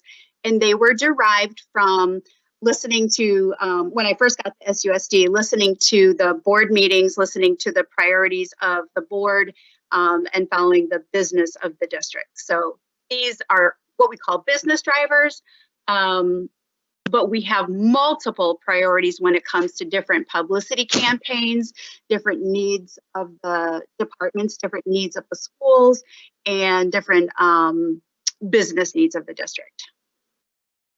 So with that umbrella, are the metrics that you've provided in this presentation, like the student enrollment number, likes, impressions, site traffic, clicks, bounce rate, website stickiness, are those the metrics you use to evaluate your success in your work? It is part, I would say it is part of a measurement for certain. Those are the measurements that I've shown you previously in January and that I provided are industry standard metrics for how some communication tactics can be looked at. I would call those the quantitative. And then along with those, I would say there's the qualitative. There's the stories that we hear about when we had a recruitment fair. People were waiting in line before it even opened to apply for jobs at SUSD. And they had never seen that before. Our HR department commented on that. So there are those qualitative stories as well. So I would say it's part of an overall measure. I think if you talk to any CMO out there, data is what we are driven by. It's what we're hungry for. But one of the areas I think that SUSD can improve is more data. So I'll take as much data as I can. It's really difficult to draw a line between, hey, we put the social media post out and this person applied for a job. We don't have a clarity on that journey of data, so we try and correlate it as best we can. Well, I mean, I'm happy you said that to some extent. I guess you presented a page later on identifying, the different budgets that you have to work with versus what other companies have to work with. But what I'm concerned about is that at least it's not been presented to us, and it's not presented here, that we have not been given for this specific team any definition of success for any of these goals, because there's no way for us to attribute, there's no attribution here, in part because I guess you might not have the ability to track it, but you did present in January. I would refer to them as vanity metrics, or that, but those don't really tie into return on investment, or I guess you might, or conversion, because if I'm looking at attracting families and talent, you presented in January, you said that this team's impact on SUSD meant retaining $2 million or $3 million in funding because of our, the student enrollment numbers, and you have a similar slide here, but you don't track leads, correct? I mean, you don't. If these are the metrics we don't have the lead metrics to say that people applied or attended or chose to come to SUSD because they ticked a box when they applied that said, we heard about SUSD through social media posts or through this. Is that correct? The district has no automated marketing system. There's a disparate number of systems. So the website tracks leads in one way, the enrollment system is a separate system, and then there is no automated marketing system. So the metrics that I'm presenting to you are the metrics that I have available. So I wouldn't call them vanity metrics. I would say these are generally accepted metrics in our professional discipline. And on the screen, I have social media growth. These are, this is such strong growth that it is astounding growth, what we've been able to do. So the fact that we are putting out fantastic content, that it is attracting people to the district social media, that they're getting more information, that they're getting information in real time as best as we can provide it, that information is accurate, that it's tied to a website that allows them, no matter what their relationship is, take action, whether they're a student, a parent, a family, a taxpayer, potential candidate. I think we can attribute a lot to marketing, but again, there isn't any direct line that we can draw because we do not have a marketing automation system. It's something that I think the district could use, but it would be a major shift in multiple systems. I don't know that that's something I could undertake alone. I don't know. I'm not sure I fully follow or accept that, because in theory, so for I guess for enhancement and brand value and public image, these figures, these metrics are useful for that, and can be used for, you know, anything, A/B testing or improving your reach and making sure we're hitting the right audience. And you know, these are good figures in that sense for the brand value and public image of it. But at the same time, if the purpose that we brought marketing forward was not just to improve brand value and public image, but to really attract students who are not attending SUSD schools to come to them, you know, that does raise a concern, because in theory we could spend $10 million if we wanted to. 10, 20, 30, 50. We could spend our whole budget on optimizing our website and ad campaigns and optimizing those, and we could drive 5 times as many people in traffic to our website. But if they don't actually sign up for a new tour or sign up to attend our schools, then we've just we've just spent a significant amount of money perhaps improving our brand, but it's not actually led to any form of conversion into enrollment. And so, I mean, I don't think it would cost much. I mean, I think most of us have talked about entrance and exit surveys at our schools that parents can fill out, you know, when they come in. Why are you taking this tour, and how did you hear about this?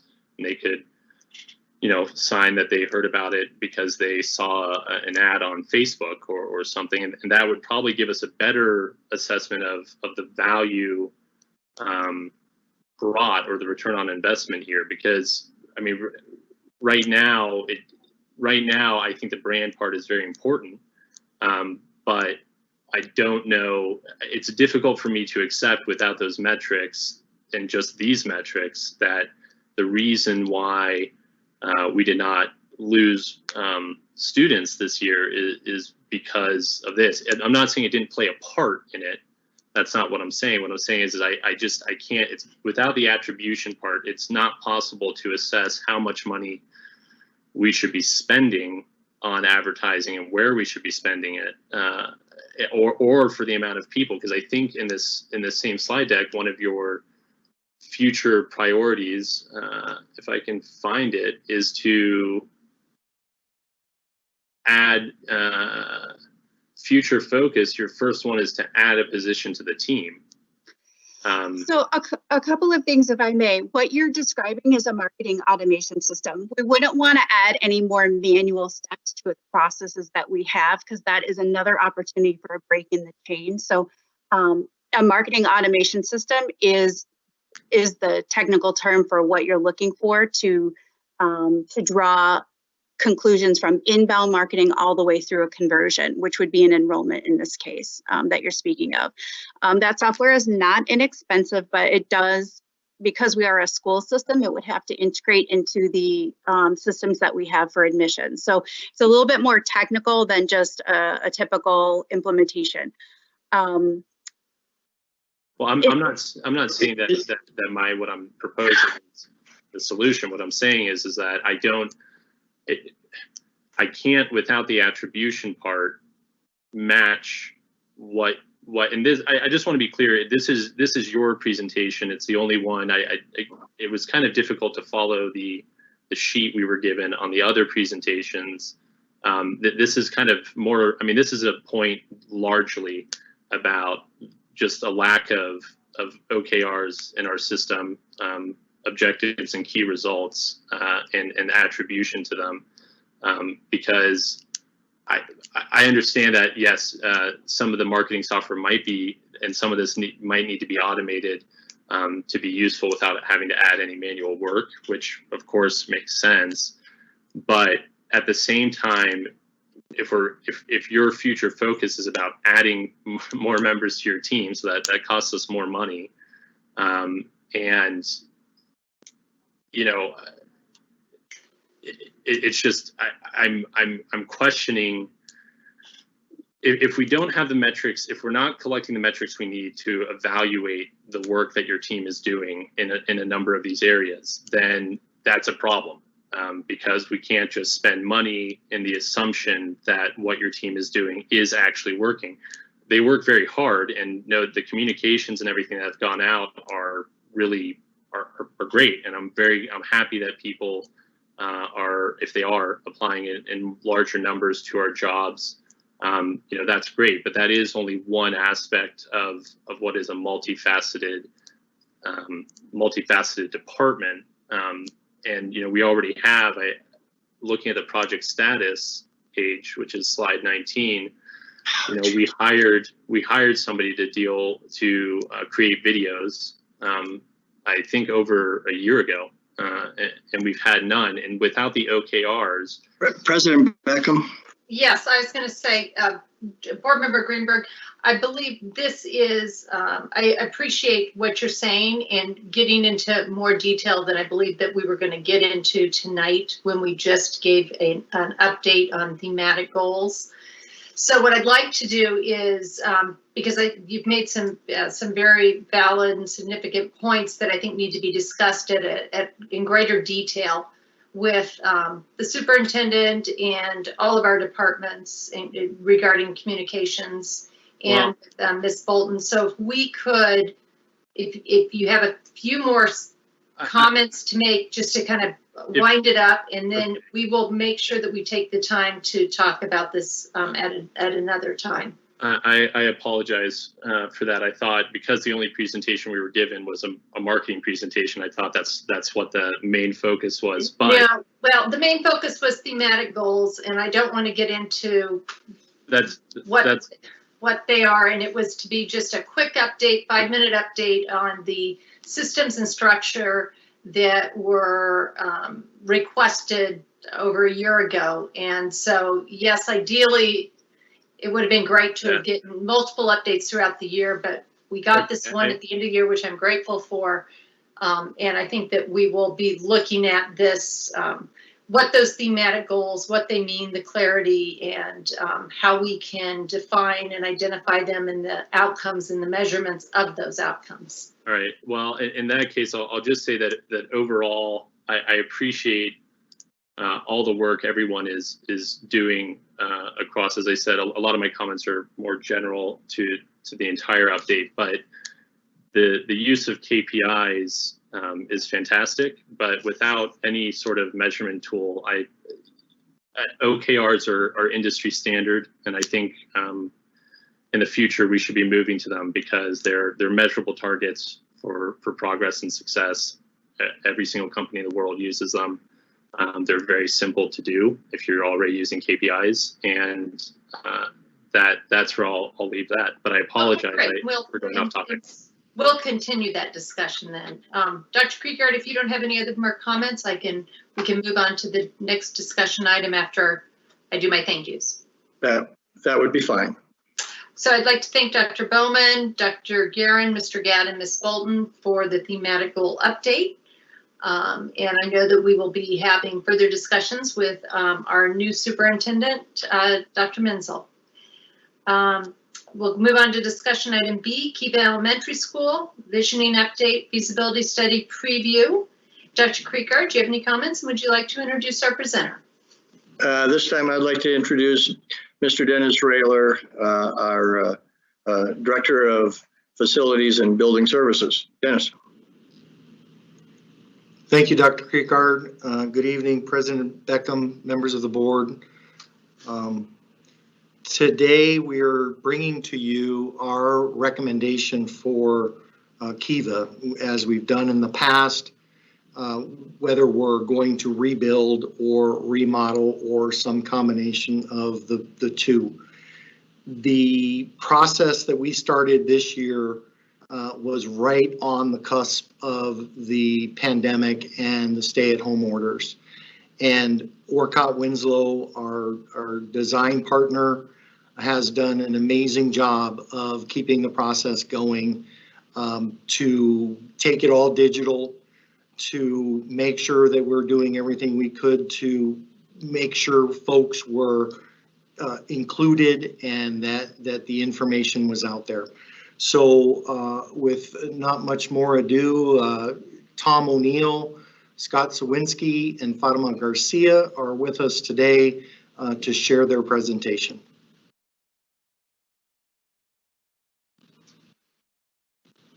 Thank you, Dennis. Board President, Governing Board, Dr. Creekart. We're pleased to be presenting our recommendation tonight, or this afternoon. We'll keep it fairly brief, but you may have already received the book that supports the recommendation. It goes into great detail, as we did with Cherokee, so that's a reference that we can go back to for further information. Next slide. So our presentation is going to include our community outreach, existing conditions analysis, most recent project lessons learned for both renovation and replacement, and then a conclusion or recommendation. So our recommendation is based on data collected. The sources were community outreach, existing conditions analysis, and recent project data. As Dennis mentioned, we began this process where the community was one point and we were at another point, and ready to start that transparent collaborative process, and the pandemic hit us. So we regrouped, and quite frankly, utilization of virtual meetings, we felt that a lot of the community felt at ease in offering their thoughts and ideas. And so through the chat room, it was a pretty robust conversation to get to this point. And as we went through these series of meetings with the visionary group and then out to the community and then posted to the website, we've come close together in terms of a direction for the Kiva project. Next slide, please. As illustrated for the Cherokee project, we're coming together today with a recommendation, but we'll be back. We'll be back in several months with a design to share with you and the real direction of what this design is going to be like. But as we all know, we have several groups that are vested towards this conversation: the community, our visioning group, which is comprised of teachers, parents, and students, and the cabinet, of course, has given us some guidance, very important guidance, and you, the governing board, are the ultimate authority. So with that, I'm going to let Scott talk a little bit about the community input in the process we went through. Thank you, Tom.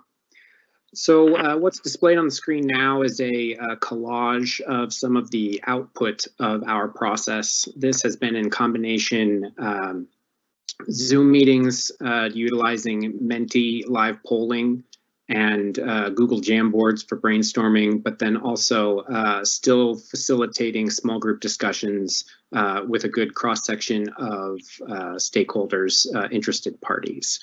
So through this process, the first meeting that we hosted, we asked kind of a cold question off the cuff of would you prefer to renovate or replace Kiva? And so without any discussion amongst that set, it was predominantly in favor for replacement, but it wasn't where we ended the discussion.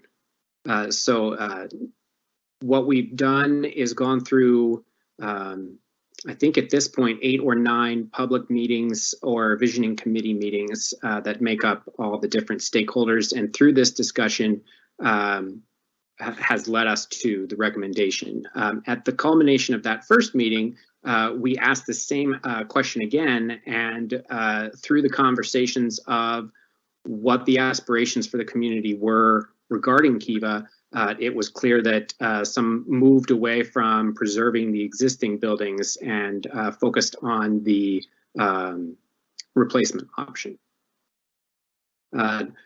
Through the culmination of all of the community input meetings, it was important for the team to establish memorable goals for the project. And so we asked a series of questions, had small brainstorming group discussions, and things of that nature to isolate what those goals should be moving forward. And we would then use these goals to measure against not only the design as we move forward, but also analyzing the difference between replace and renovate. So as we look at the 4 goals, revitalize traditions, flexible and modern learning spaces, safety and wellness, and high performance building design, we were able to use the goals identified and measure with what ease these would be achievable through either renovation or replacement. Through renovation, Revitalize Traditions, that goal focused on keeping the traditions and the vibe and the community feel of Kiva Campus alive. And so that's somewhat of a no-brainer is that it's working now, so it would continue working in a renovation. The renovation struggled a little bit when it comes to safety and wellness. This is a finger school, so what that means is all of the buildings are laid out so that all of the doors exit to the exterior. So from a security perspective, there are concerns when you have that many ways to enter the building. And then closely related are flexible and modern learning spaces and high performance building design. These are achievable in a renovation, but they're not as easy to achieve. For example, things like the existing roof height in the facilities is lower than what today's modern standards would like to see for things like high performance building design. Regarding the replacement option that's been developed, it's a little easier with a clean slate to come through and find solutions to all of these goals. Through the input that we've received to date, we feel confident that all of the goals are being met with the replacement option. And each of these have multiple bullet points underneath them in the recommendation document. However, the current design layout reacts to all four of these goals in a very positive way. And our current status is that we have landed on a developed concept where the visioning committee and the community at large has played a large role in developing this concept. And now with the recommendation of the board, we would continue to develop this moving forward for the design of Kiva. Our engineers, civil, structural, mechanical, electrical, along with our architect and our food service designer, were given a template for evaluation. They toured the school, being that it was empty, and made it accessible to all of the engineers in our team. And they went through and documented the conditions of the facility in a graphical form shown here, but also they have written narratives regarding the shortcomings and or the opportunities with the existing Kiva facility. This is in your book that was distributed. Again, visual observations played a big part of this, and it was documented through photography and inserted into the book as well. And then we mentioned earlier, the district has had a recent experience with both renovation and replacement. We thought that'd be a great opportunity to start looking at some of the opportunities and the challenges. The cost differential is fairly close, and so there's not a cost savings, nor would we want cost to be a factor in this decision. We do recognize Hohokam has a recognizable architect, Ralph Haber. I actually worked for Ralph when I first began my career for about 2 years. But nonetheless, the wheels are turning towards the replacement rather than the modernization of the existing Kiva project. Next step. So the recommendation, it began in our first community meeting, and through the course of all of our conversations, the meetings both with the visionary group and the community, has come back as a replacement school. We do want to enhance that replacement by carrying forward traditions, and I think Scott and the team are doing a wonderful job in terms of that from many aspects. So our recommendation to the governing board tonight, or this afternoon, is a replacement of the existing Kiva Elementary School. Thank you.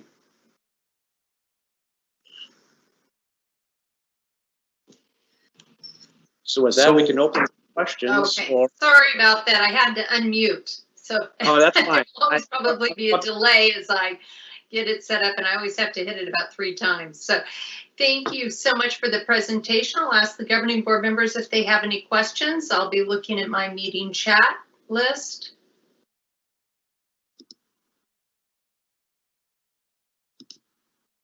Okay, and this may be for Dennis. Dennis, when are you looking at bringing that recommendation to the governing board for approval? At this point, we look to bring it the second board meeting in August. We've got to get the process going for getting this construction manager at risk on board so they can help with those early design components that help with constructability and costing out the project.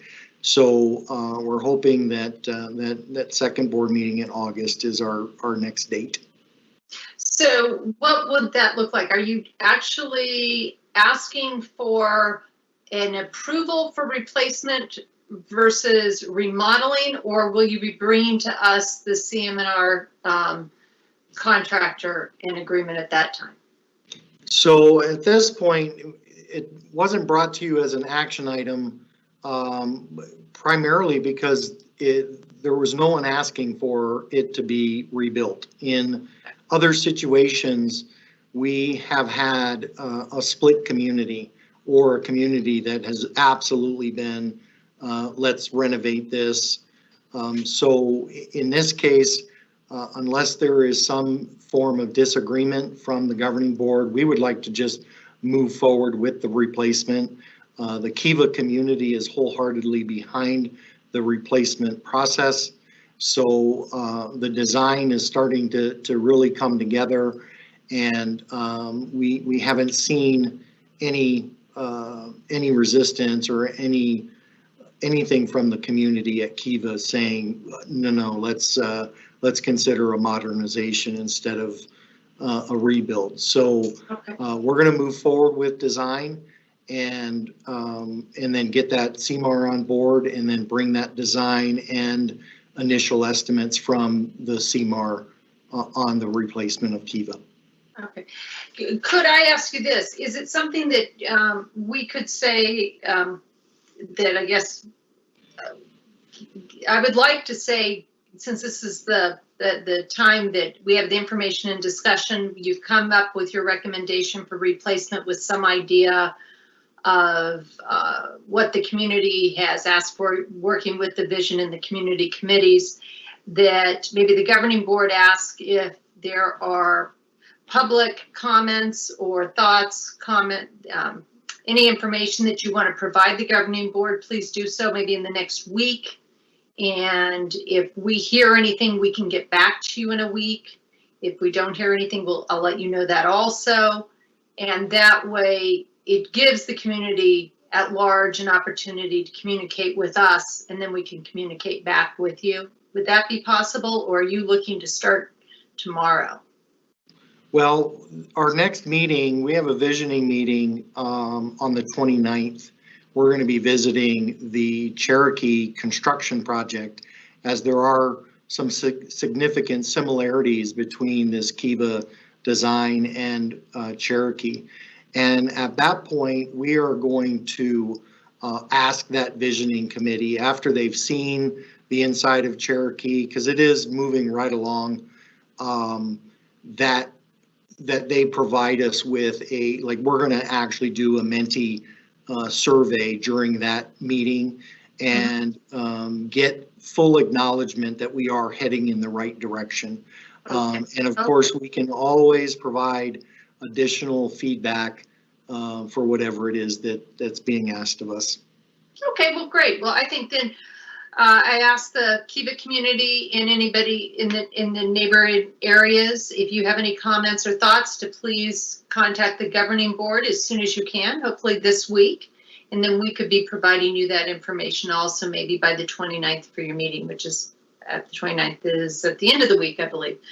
I don't know. I'd like to hear from any other governing board members if they have any reservations about replacement. I know that I don't, and so I can give you my support, but I do want to hear back from the community in case somebody hasn't felt comfortable speaking at one of the visioning or community meetings.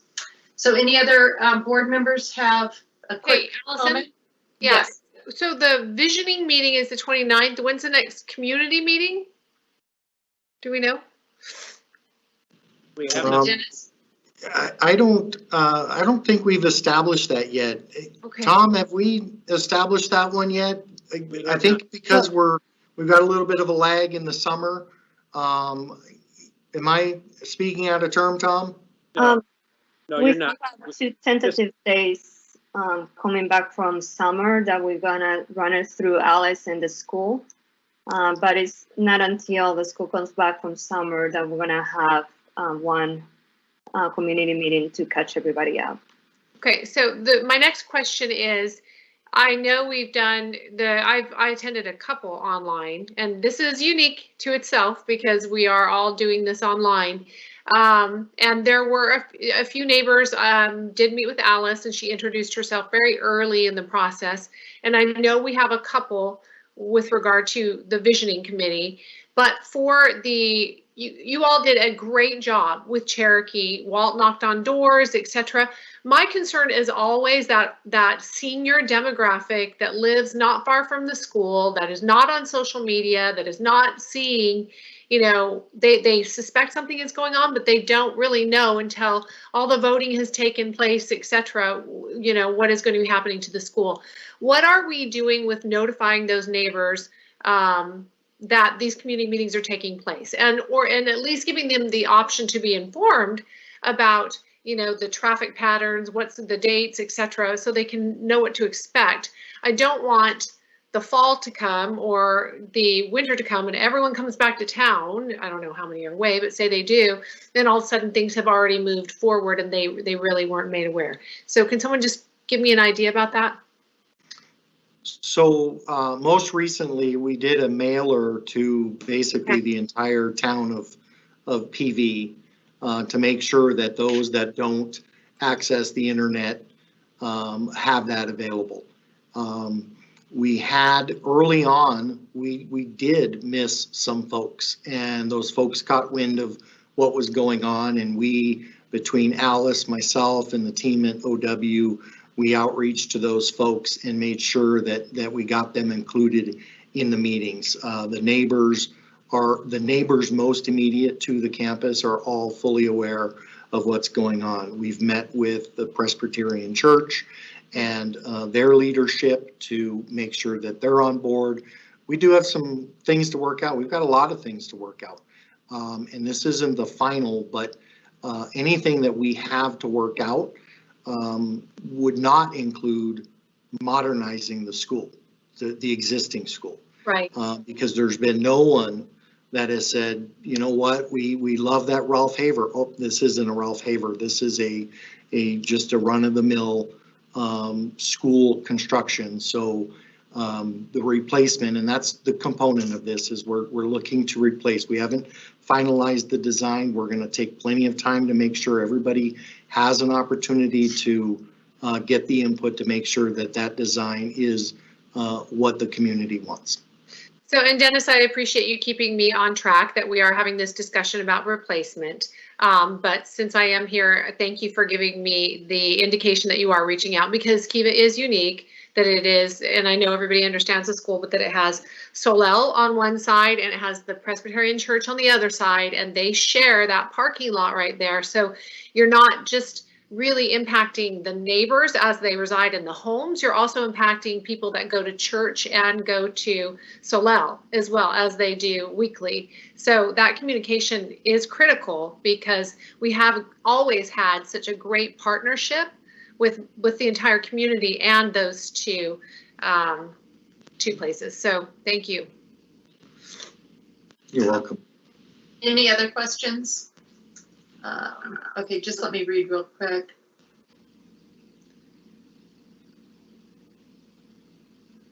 All right. Okay, all right. Just look like I missed it.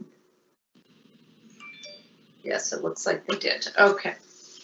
All right, we will thank you very much, Dennis. Thank you, Tom and Scott and Fatima, for joining us today. And we look forward to this rebuild. Looks like, I know the community is very excited, and we are looking forward to getting it rebuilt. So thank you. Well, Thank you. York at Winslow team and our consultants, and we want to thank you for the opportunity. It's a wonderful opportunity, and we're not going to let you down. Thank you, Tom. All right, we'll move on to discussion item C, Hanover Survey, fourth quarter results. Dr. Creekard, do you have any comments, and would you please introduce our presenter? Yes, thank you, President Beckham, members of the board. Hopefully this is a short presentation, because the Hanover survey, which was done on the fourth quarter results, was done about a month ago, and the situation has changed. But we do feel it's important. The main purpose of this survey was to look at how we performed during the fourth quarter to gain some insight into how we can improve online education.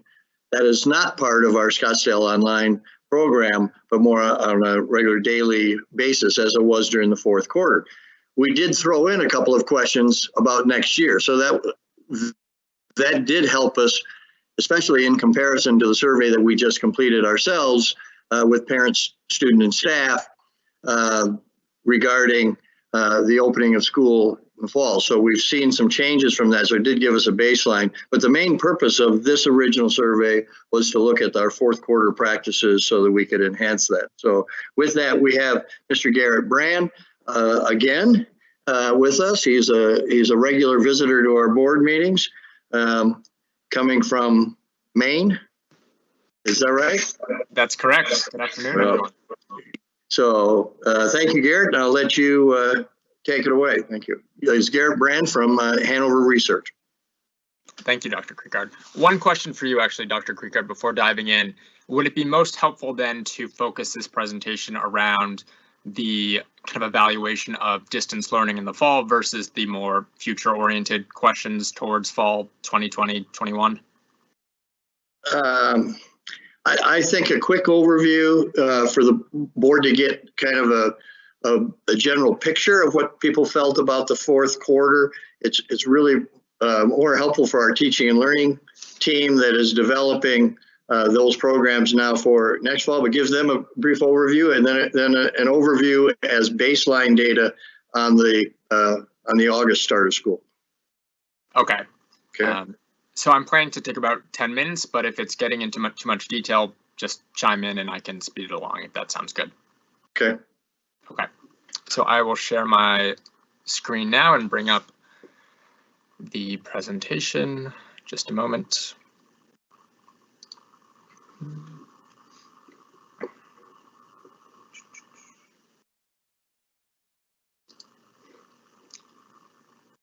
Can you all see overall results, school closures impact survey on the screen?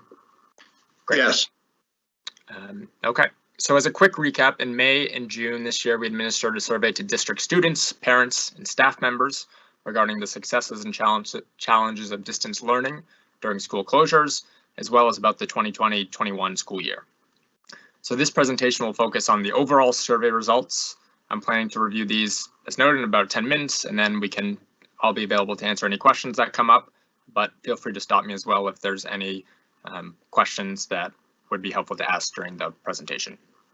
And just as a general side note, I think one of the questions that I can foresee coming up is, what do different groups of stakeholders and respondents, kind of how are their answers differing for certain questions? And our team is currently working on a dashboard that we'll be sharing with the district in early July that will be breaking down the results by stakeholder group and providing districts and school leaders with a tool to kind of dive into results in more depth based on demographic factors and some other factors as well. So as an overall summary of the response, approximately 70% of the total 66,400 and so respondents were parents, 17% were staff members, and 14% were students. This parent response was particularly strong. For context, we had approximately 1,800 parents respond to last fall's climate survey in comparison to the more than 4,400 parent responses who responded to, or parents who responded to this survey. Just to give a quick overview of the responses, kind of the distribution of responses, we have a good distribution by school with at least 37 responses associated with all sites apart from Scottsdale Online. Similarly, a good distribution by grade level, as well as by staff experience in the district. In terms of representation of special programming, about 40% of respondents fall into either the English language learner, special education, or gifted and talented categories, whereas kind of 62% fell into the none of the above. So diving into the first section of the survey, which focused on access to internet and devices and design of distance learning, approximately 3/4 of respondents indicate that they have broadband internet at home, while another 20% indicate that they have internet through a cellular network. 96 individual respondents indicated that they have access to the internet through a district-provided hotspot, while less than 1% of respondents indicated that they don't have internet access at home. This sample is likely skewed as the survey was distributed digitally. So something to keep in mind. So in the next question, we asked about the devices that stakeholders have access to. The majority of respondents have access to a laptop. While this percentage isn't indicated on the slide on the screen, of all respondents, only approximately 5% have access to neither a laptop or desktop. So 95% of respondents had either laptop or desktop access. Moving into the types of distance learning that respondents indicated students have been engaging in, nearly all respondents report that they, their child, or students have been doing schoolwork online, with 3/4 indicating that students have been taking quizzes or tests and receiving live stream or recorded instruction from teachers. Notably, half of respondents indicate that students have received individual instruction support from teachers, while only 1/4 of respondents indicate that students have been working with their classmates.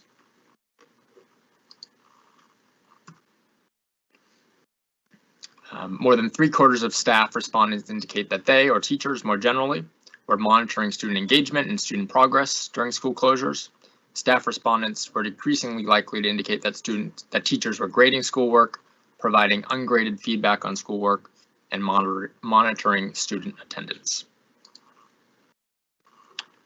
When asked about how much time on average students spend each school day, half of respondents indicate that students were spending 3 or more hours on schoolwork each weekday, while another 28% indicated that this time was 2 hours, and less than a fifth indicating that students were spending an hour or less on schoolwork each weekday.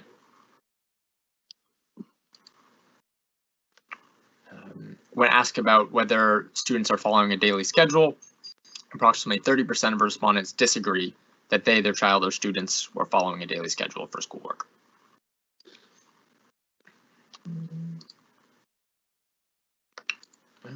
In looking at assignments and whether students need help, nearly half of parents indicate that their child's assignments required help or supervision often or always.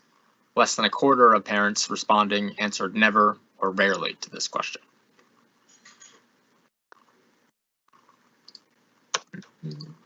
In terms of availability of help, nearly 1/4 of parents and students indicate that students are only sometimes, rarely, or never able to get help from a parent or guardian when they need it. This percentage is over 40% with respect to help from other family members or school staff. So broadly indicating that students have more access to their parents than other family members and school staff. Diving into a group of questions focused on challenges related to distance learning and working and related successes and resources. Regarding the biggest academic challenges that stakeholders identified, they're the most likely to highlight staying engaged and learning as a challenge, supporting children's learning for parents specifically, quality of online teaching, keeping up with due dates, deadlines, and lack of guidance feedback from teachers were the next most commonly identified challenges.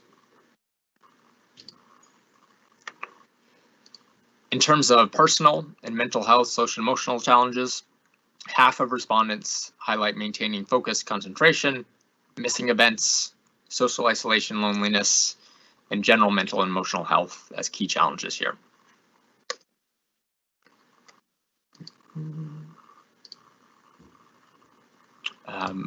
For staff, when asked about professional challenges, the most significant here were maintaining a healthy work-life balance and keeping students engaged in learning. A notable percentage, 8%, given the item, identified lack of access as devices lack of access to devices as a challenge still.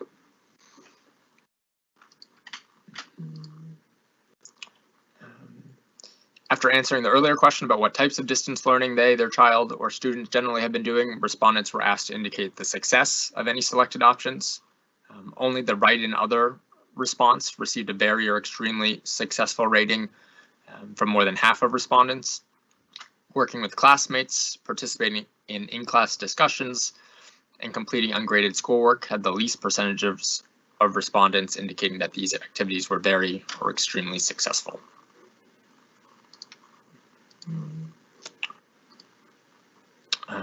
In terms of offered resources and supports to parents and students and parents are most aware that the district offered devices to use for schoolwork, meals for students, and online class materials. They were least aware that the district offered remote appointments with school nurses and school supplies. Notably, 11% of respondents answered "I don't know," indicating that they were not aware of kind of any of these supports offered by the district since schools closed.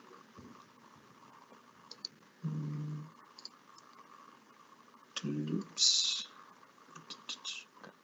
In terms of the resources and supports used, students and parents most commonly used online class materials.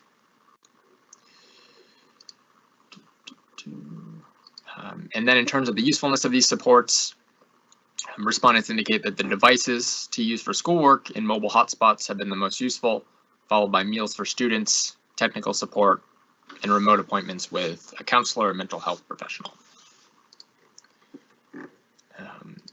Going into a similar set of questions for staff, staff were asked which of the resources and supports they've used, and staff respondents most commonly access PD focused on using online platforms, received technical support, and used devices for work.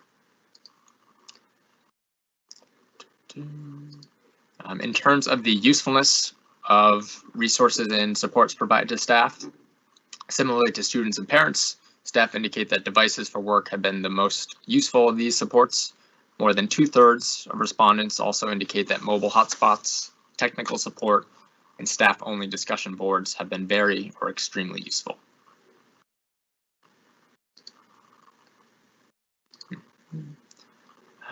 When asked about future supports for students and parents that would be useful to improve distance learning, respondents indicate that online and offline class materials, devices for schoolwork, and technical support would be most beneficial. For staff indicate that PD on engaging students through distance learning, technical support, devices for work, and PD on using online platforms would be most useful specifically for them to improve distance learning if it continues. Getting into the penultimate set of slides around impact of distance learning and working.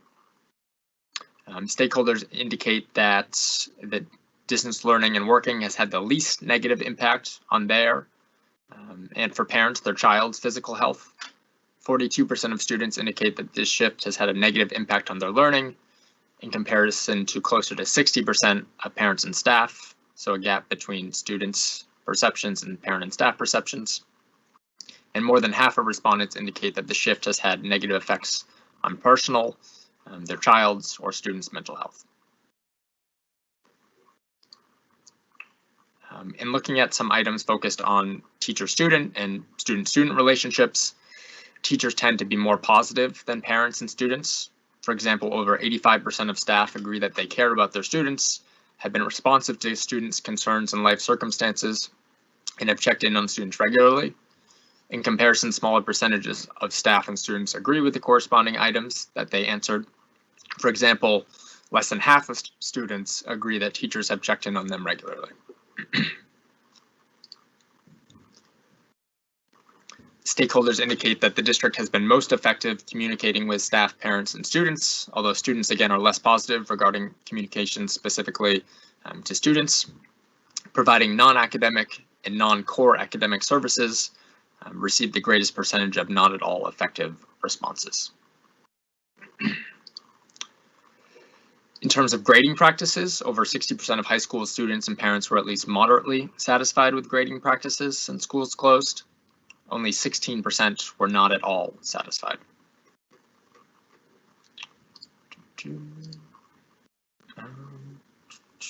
And in comparing distance and in-person learning, more than 80% of stakeholders indicate that distance learning has been worse than in-person learning, while less than 10% indicate that it has been better.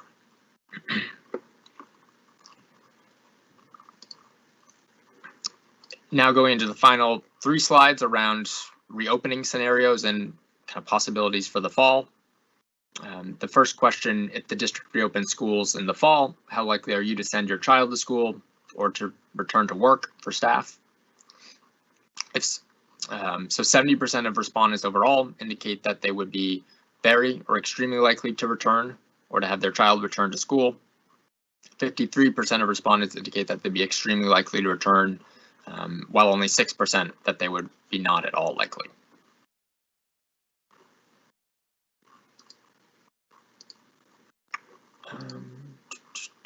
And then when asked about possible alternatives for the fall, stakeholders are most supportive of return to in-person learning, or were when the survey was conducted, with social distancing measures in place. Stakeholders are least supportive of any return to full-time online learning of the 4 options given here.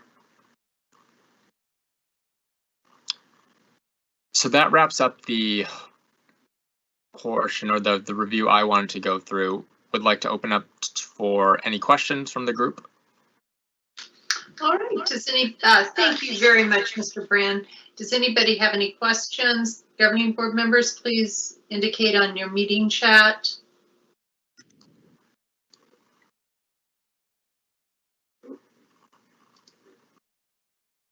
Dr. Creekard, do you have any comments that you want to make? Did you happen to, what were your largest takeaways as your leadership looked at the results of this survey? Well, one is don't give a survey right when school gets out. You don't get the response rate that we were used to on the climate surveys when school is in session. And really, my biggest takeaway overall is that there's a lot of really valuable information there. Understand that the demographic was slanted. It was most of the respondents were from the north end of the district. And so once we get the disaggregated data, the data that matches grades and schools, and that'll be more instructive to some degree. But it's a lot to work on. We have a lot to work on, and this does not contradict our general feelings of what was going on and what we have heard anecdotally from people. It's always nice to have a firm background in data as we go forward to do things such as if schools closed, very different scenarios that we have been talking around about a lot. What ifs? What if the governor closes schools before it opens? If our current numbers continue to grow in the COVID-19 thing, what if a classroom has to go home for quarantine because 1 or 2 class members, or what if a school gets closed? What does our educational program look like? It's got to look different than it did fourth quarter. It's got to have more parent, more teacher to student contact. It's got to be probably one major platform, not multiple platforms. And it has to have that connectivity between the teacher and the student, not just in the classroom. 85% staff said they were connecting with all the time with the kids, and only 50% of the kids.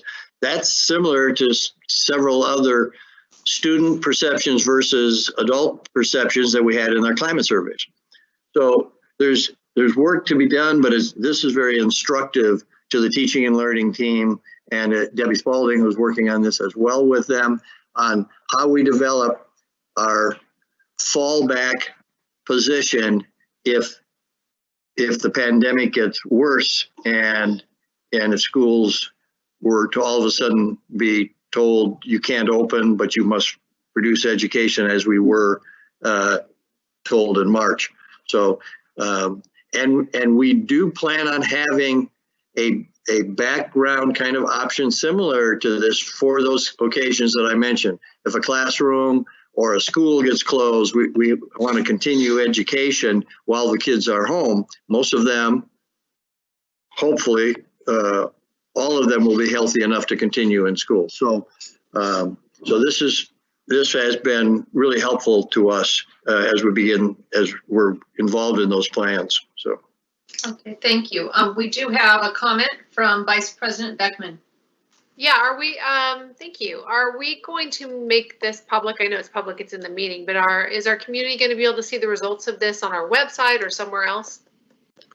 Yes, what we did with the climate surveys is we sent them out to the schools and encouraged the schools to use them, and then we had a couple of press releases and other things on certain parts of it and put it out, and it's available. It will be available on the website. What will be available is the final report. Okay. I think with the analysis, that's always been very helpful to the general public, is the analyses and the recommendations that come out of Hanover. So, yeah, so we will be sharing that. Principals will have this shared with them, as well as they are a constant check-in point for the teaching and learning team that is working on the various models. Mr. Braun, when will that final report and analysis be completed? That will be, I don't have the exact date in front of me. It should be early July. Looking at the calendar quickly,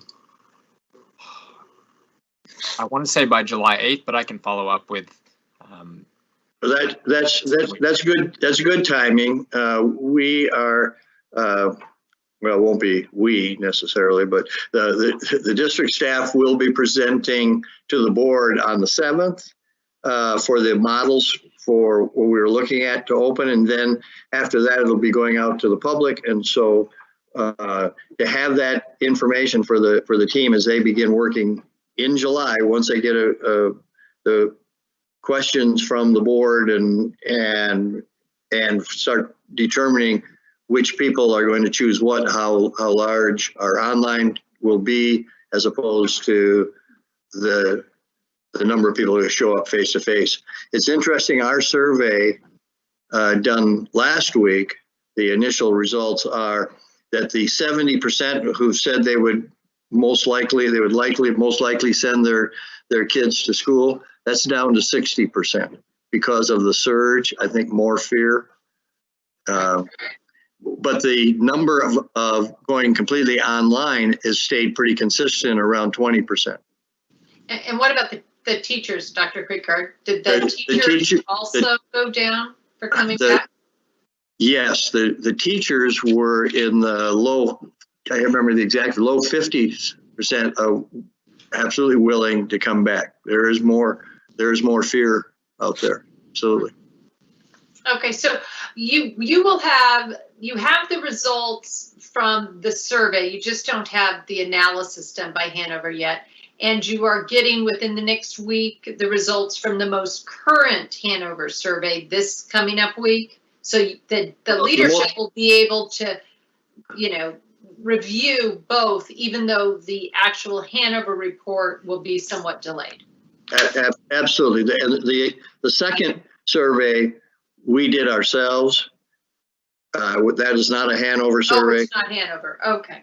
Cindy Bachna led that charge, and in cooperation with Debbie Spalding and Amy Bolton in the communications department, getting that out and put into a format. Cindy and Amy worked till midnight one night that week before it went out, just trying to get the format right, so that it could be pushed out on the social media that we have. A lot of people working long hours and hard, but we have those results that Cindy Bachna is putting together now. So, All right, all right. and we're using them in a comparison mode, right? Okay, all right, great. Any other comments by board members? Only one, and then it's Yes. not lost on me that Mr. Brand presented wearing a coat. I saw that too. Did you? So. A vest, to clarify. The vest, but it's probably a down vest. Uh-huh. It is. I've And been you're up. inside, you're not outside, so. I'm in my mother's basement right now where it stays pretty cool all summer. Oh, okay, okay. All right, thank you very much, Garrett, for coming to us from Maine. Absolutely. Thank you all. And Dr. Thank you. Creekard, congratulations. And Thank you, Garrett. Thank you for your good work the last 2 years with me. I appreciate it. absolutely. Okay. All right, well, that ends our discussion information items. We'll move on to the consent agenda. Do I have a motion to approve the consent agenda as presented? So moved. Board Member Kravitz moves. Do I have a second? Second. Vice President Beckman seconds. We'll have an individual vote, starting with Jan Michael Greenberg. Aye. Sandy Kravitz. Aye. Barbara Proberg. Aye. Patty Beckman. Aye. And Allison Beckham, aye. Motion passes 5-0. Moving on to our action items. I'm sorry, President Beckham, if I may, just a quick comment. Thank you for passing the consent agenda, and on that agenda, of course, was the transfer promotions of actually 4 loyal long-term employees. So the 2 Shannons, Shannon Cron to Director of Student Support Services, Shannon Crozier as acting CFO, and Tyler Moore as acting Director of Finance. And also tucked in there is Mr. Chris Brandt, who has led the effort on the Math and Science Academy for a long time, and now with the size that it is, 3 times the size of last year in the freshman class, and growing in the number of responsibilities there that he interviewed for and was chosen to be coordinator of the Math Science Academy. Continue in the role that he has been performing, but with the increased number of students, the increased number of internships that he has to moderate during the summer is been exponential. So congratulations to those 4 people. Chris, a 35-year veteran, and the other 3 younger employees, and we're glad to have them and see the efforts of training our own and bringing them into positions of responsibility. Although I think Chris Brandt probably trained more than we trained him. But thank you for that. Thank you for acknowledging that, Dr. Creekard, or acknowledging them, I should say. We'll move on to action item A, approval of revisions to policy BDG, school attorney. Dr. Creekard, would you please introduce the presenter? Yes, Michelle Marshall will present the next 2 items, and so I'll make this one introduction for both items, and if you will. Thank you, Ms. Marshall. Thank you, Dr. Creekard. Madam President, members of the board, Dr. Creekard and Sandra, that's my last time to say that. We will miss you guys. We have the 2 policies that we brought to you at the last governing board meeting on June 9th. The first one is your first action item, which is policy BDG, the school attorney policy. I will share my screen so that people can see what we are talking about.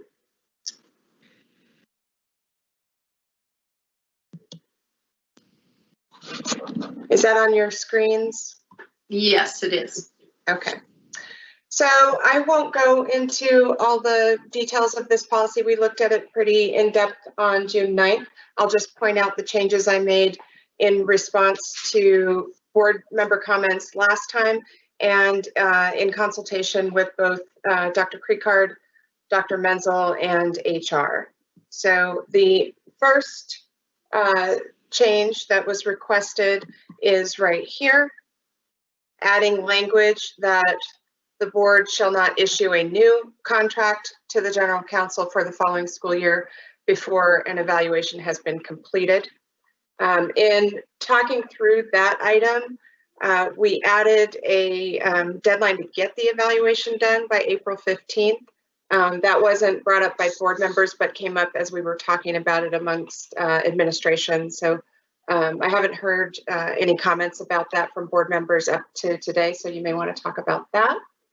And then the other item that was discussed, but I haven't changed, is this part here regarding the window of time to determine the general counsel's goals for the following year. The current policy states August 1 to September 30. We heard from, I believe, President Beckham last time asking about getting those done by June 30 each year. I didn't hear other comments. We kind of talked among ourselves that certainly that might be difficult in this year.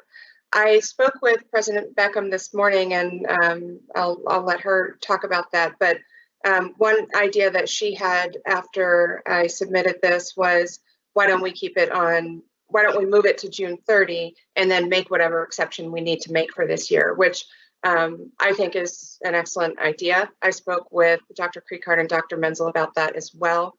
Dr. Menzel suggested perhaps the board approves that language of June 30 for the setting of the goal, but makes an exception in its approval tonight. It looks like maybe Dr. Creekard is trying to say something. I'm sorry. Okay. So those are the two changes that I've made to this policy, or the two that were discussed.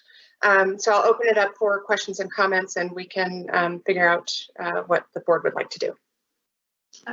I'd like to thank you for making the contact and looking at making that change to June 30.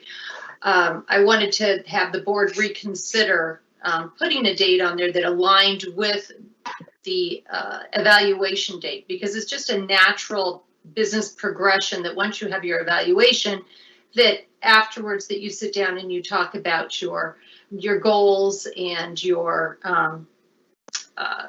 goals and objectives for the upcoming year. And since our upcoming year truly is July 1, it makes sense to have that prior to that July 1 date. I also appreciate the concept of, of going ahead and maybe making that approval with being able to make the exception at this meeting instead of having to bring back an official waiver, if you will, on July 7th. So other board members, I'd love to have you, weigh in on this. So if you could please comment under meeting chat, and I'll call on you.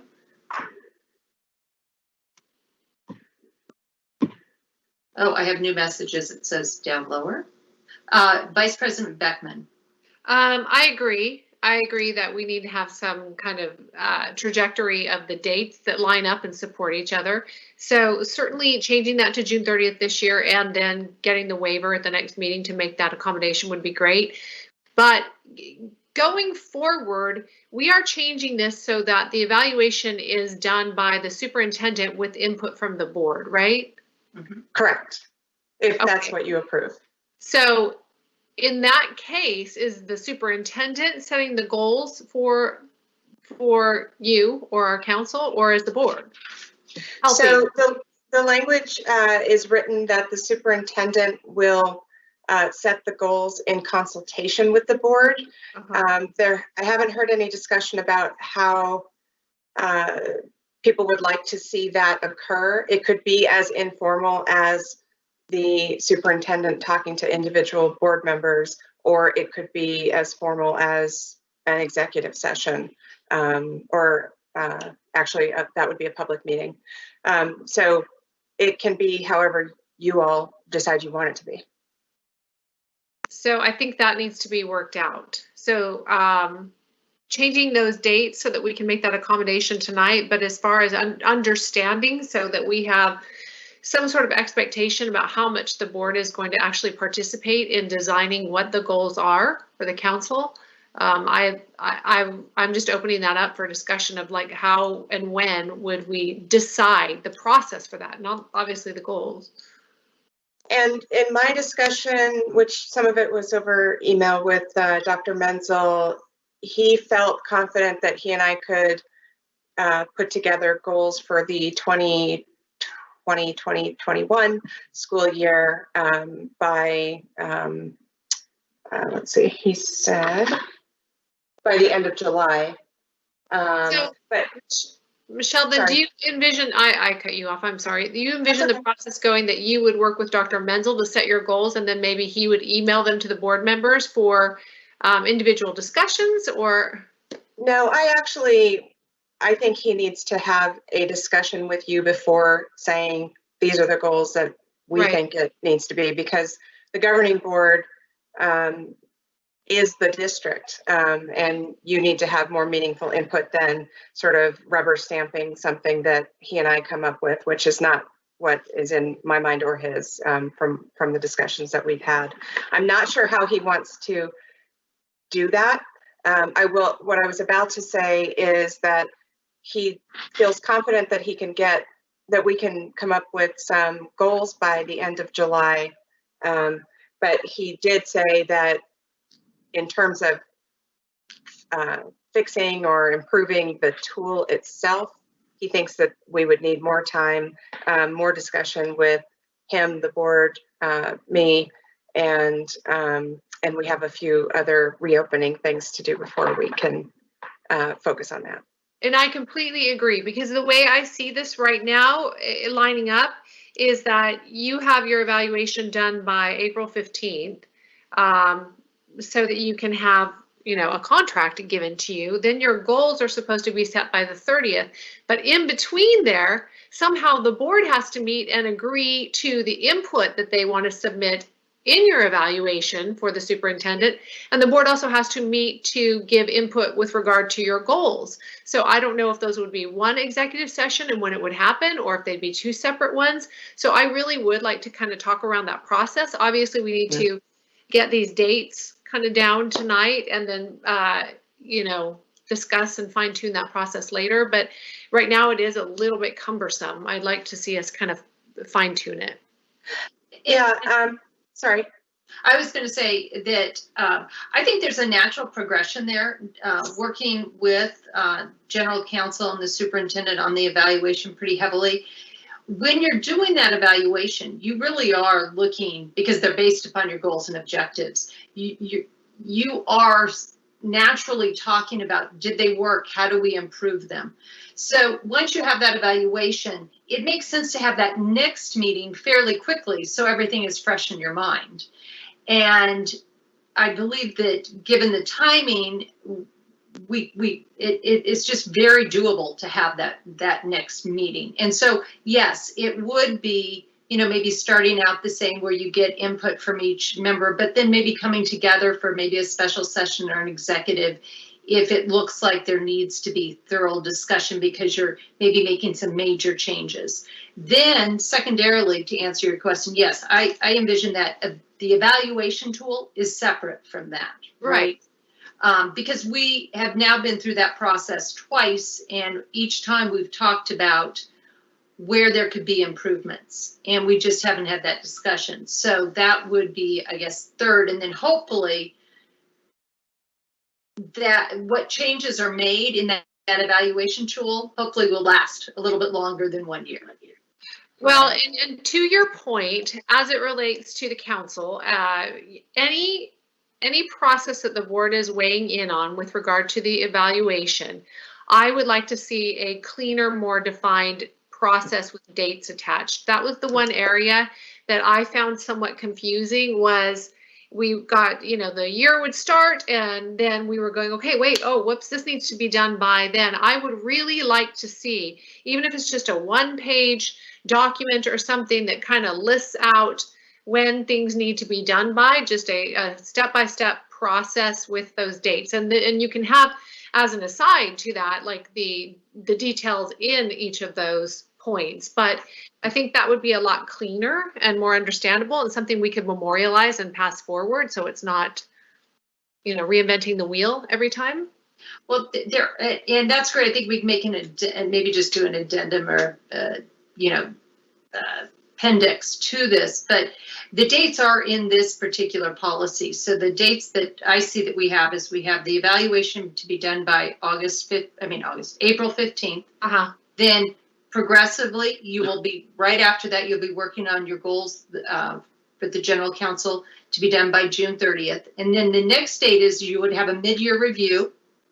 And so it truly now would be a true mid-year review because those goals will have been started July 1. So in December, you would have that informal mid-year review. And then once again, by April 15th, you would have your final review. And then you start that process over again. So I think putting them just succinctly down would be very easy to do.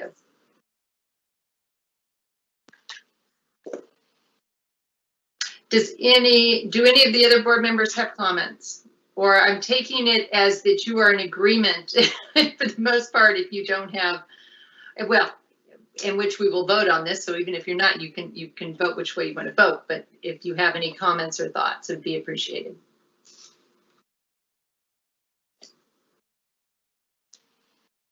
Okay, Michelle, do you want to just go over what was changed then, what was recommended before we take a vote? Yes, and just to clarify what Dr. Menzel and I talked about is he and I could have a sort of deadline for the current year of coming up with proposed goals no later than the end of July, and then sharing those with the board at the first board meeting in August. And you could approve, they could be on for action for approval. It sounds like that's the kind of process you're leaning toward, where you want to have meaningful input and approve whatever the goals will be, which makes sense. Okay. All right. Sorry. I can try this motion and you can direct me if I've got it correct or if I need to add something. I can tell you exactly what the motion should be. Okay. You can move to approve the amendments to policy GCO with one change, and that is the annual goals shall be determined by June 30 each year. Michelle, you said GCO. Do you mean BDG? Oh, I'm so sorry. I have evaluation on the brain. I did mean BDG. Thank you. Yeah. Okay. One last time. Do we also need to state in the motion that it is our objective to have by July 31st, the first set of goals this year? Or do we not even need to mention that? No, we do. Thank you. I'm sorry. So let me try that again. I should have let you do it. Move to approve the revisions to policy BDG, including a deadline for determining performance goals by June 30, and waiving that June 30 deadline for the 2021 school year.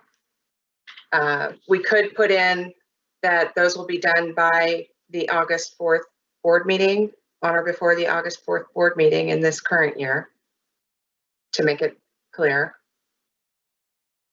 Well, why don't we leave that date?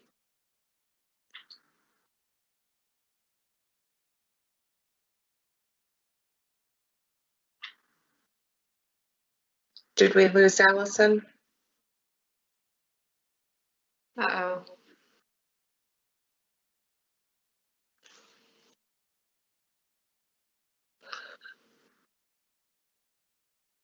Yeah, it looks like we lost her. Okay.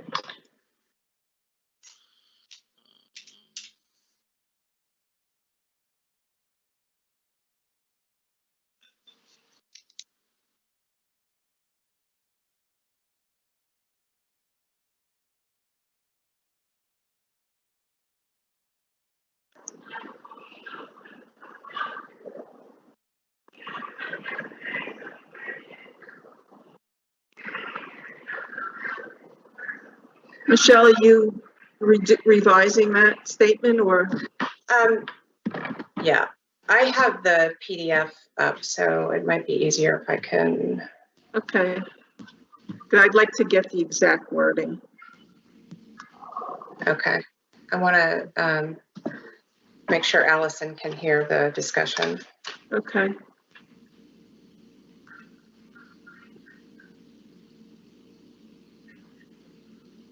Is Jonathan re-inviting her or what? I'm trying to get her back on Okay. right now.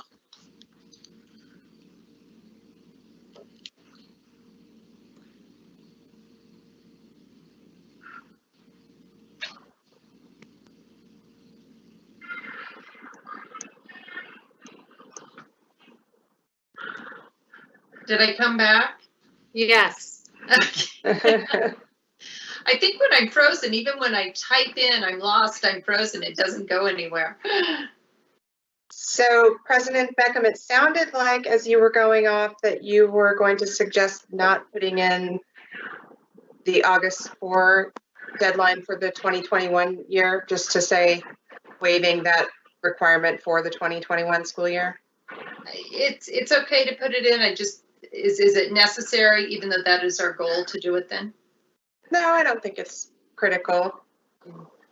So what I've got, just to review it, move to approve revisions to policy BDG as amended with a June 30 deadline for determining GC goals. Okay, well, I kind of wrote down what you said the first time. Okay, that works too. I was trying to. We'll see what happens. Okay. Okay, I move to approve the revisions to policy BDG as amended, including a deadline for performance annual, let's see what we got it down as annual or performance, as annual goals to be determined by June 30th. In addition, we waive this June 30th deadline for this year of 2020-2021 with an objective to have goals determined by July 30th and approved in August 2020. That works. Do I have a second? Second. Board Member Kravitz, seconds. We'll have an individual vote, starting with Jan Michael Greenberg. Aye. Sandy Kravitz. Aye. Barbara Perlberg. Aye. Patty Beckman. Aye. Allison Beckham. Aye. Motion passes 5-0. Thank you. We'll move on to action. Allison, excuse me, could you just send me what you said? Yes, I will. Okay, thank you.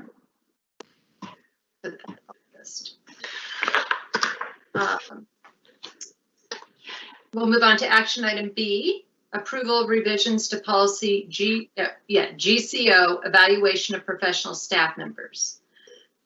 Dr. Kriegard has already introduced Michelle Marshall, so Michelle, you will give us an update.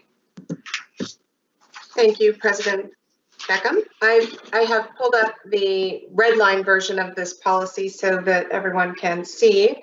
We went through this in quite a bit of detail on June 9th. I won't do that again. I will just point out the changes that were made and then tell everybody about our discussion that we had this morning and then let the board talk. One of the questions that came up on June 9th was the question about the evaluation of quote unquote other administrators. And I hope I'm not making anybody dizzy. I'm trying to scroll down to that section. This section here, evaluation of other administrators. So the question was, why here is the evaluation system in the model policy that the superintendent, that the evaluation system will be developed under the leadership of the superintendent, as opposed to all the other categories of employees under which the policy says the board shall establish. Not only does the policy talk about board establishing, but also as President Beckham pointed out, the statute itself talks about the governing board establishing the evaluation systems. So when I went back and spoke with our current and future superintendent and HR, we talked about adding in this language here. The superintendent will make recommendations to the governing board for approval of the evaluation system for other administrators. Sorry. So the idea was that that language would recognize the statutory language about the governing board establishing systems and the statutory language which says that the governing board shall avail itself of the advice of its administrators. When I spoke with President Beckham this morning, she still had reservations, and I'll let her talk about that, that the statute says governing board establishes. Why shouldn't this also say the governing board establishes? So that's one discussion point. Let's see. Oh, the other is fairly minor. There was discussion last time under the section about preliminary notice of inadequate classroom performance here. Up a little bit more. No, it wasn't the notice. It was the actual definition of inadequate classroom performance. So inadequacy of classroom performance, a certificated teacher's classroom performance is inadequate if, and then it gives the criteria A 1 through 3, and then B and C. In the original proposal that we shared with you on June 9th, we had this language in B and C referring to the district's evaluation system as a whole.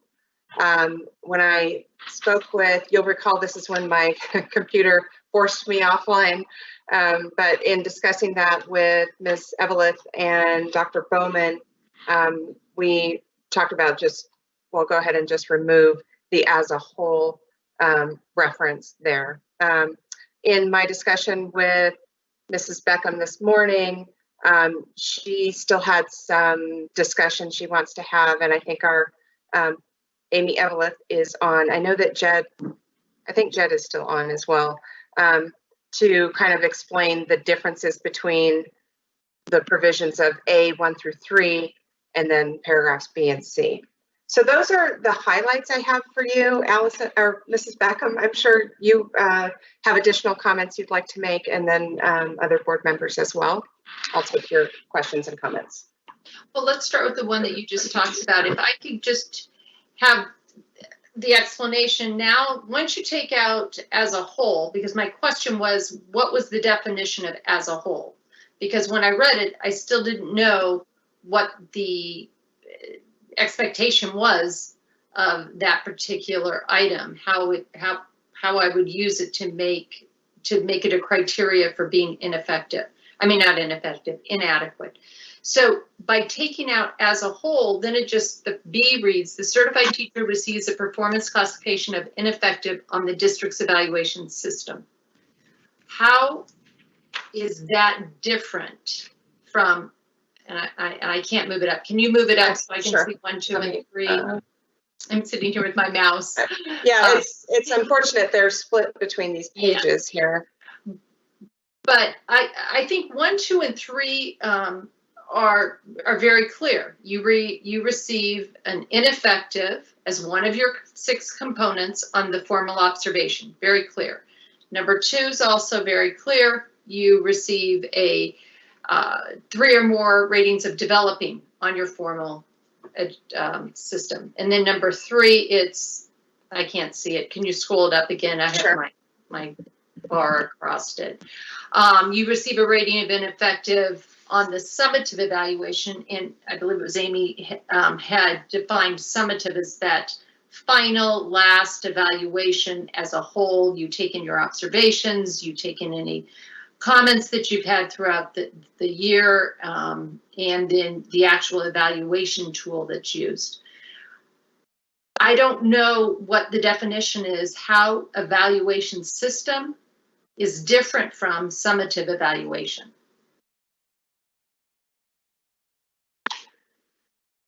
So do we have Amy or Jed online?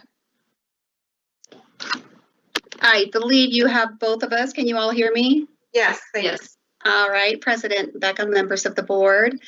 So I know that there's a lot of confusion in regard to that, so let me try to do this succinctly if I can. So the major difference between B and C and the remainder of those is that this one is specific to the performance classification.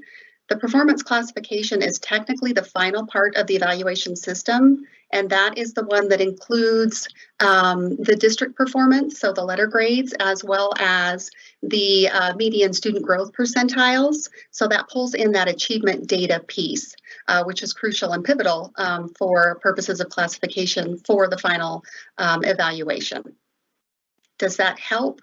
Well, how does that differ? How it says that if I receive a performance classification of ineffective, which is the same as number 3, right? Correct. On the evaluation, how does B differ from 3? So on number 3, and I'm gonna, sorry, Michelle, can you scroll back up just a little bit? I think it's the.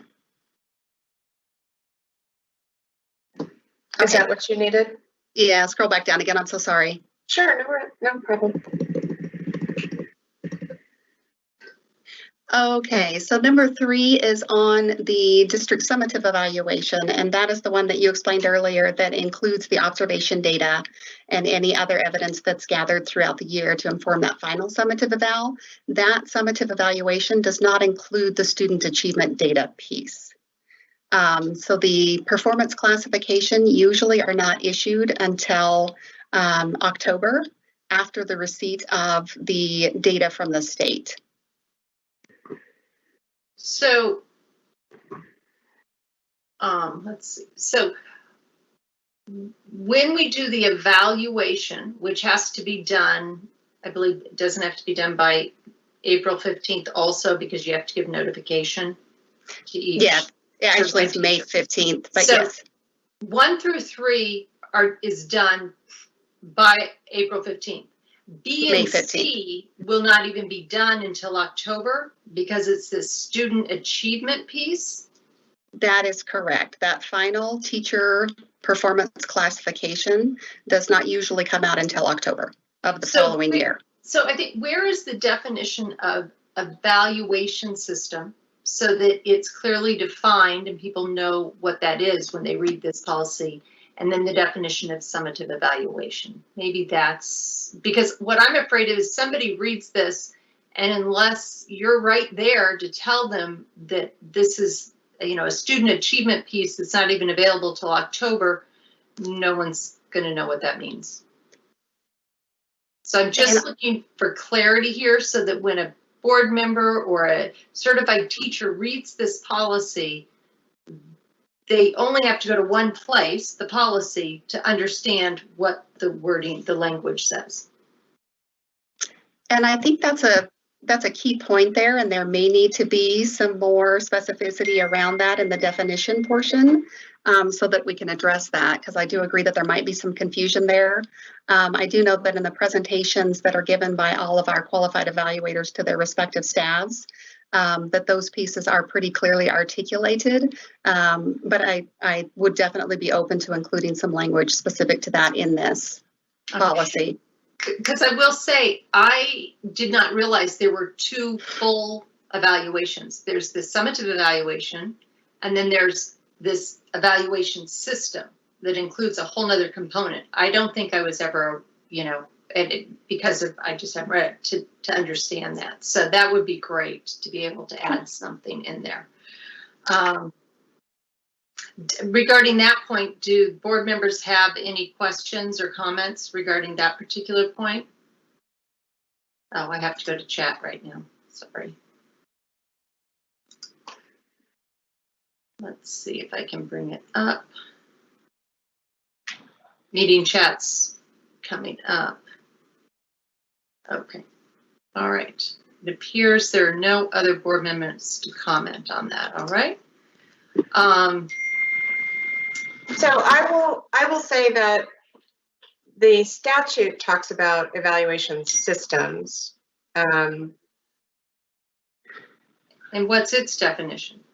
It doesn't specifically have a definition of evaluation system. And so I actually think that's part of why they had as a whole in there, because there's so many pieces to this. I'm not sure how we would define this, but I'm trying to find a way that we can resolve this this evening. This is a policy that really needs to be updated before July 1.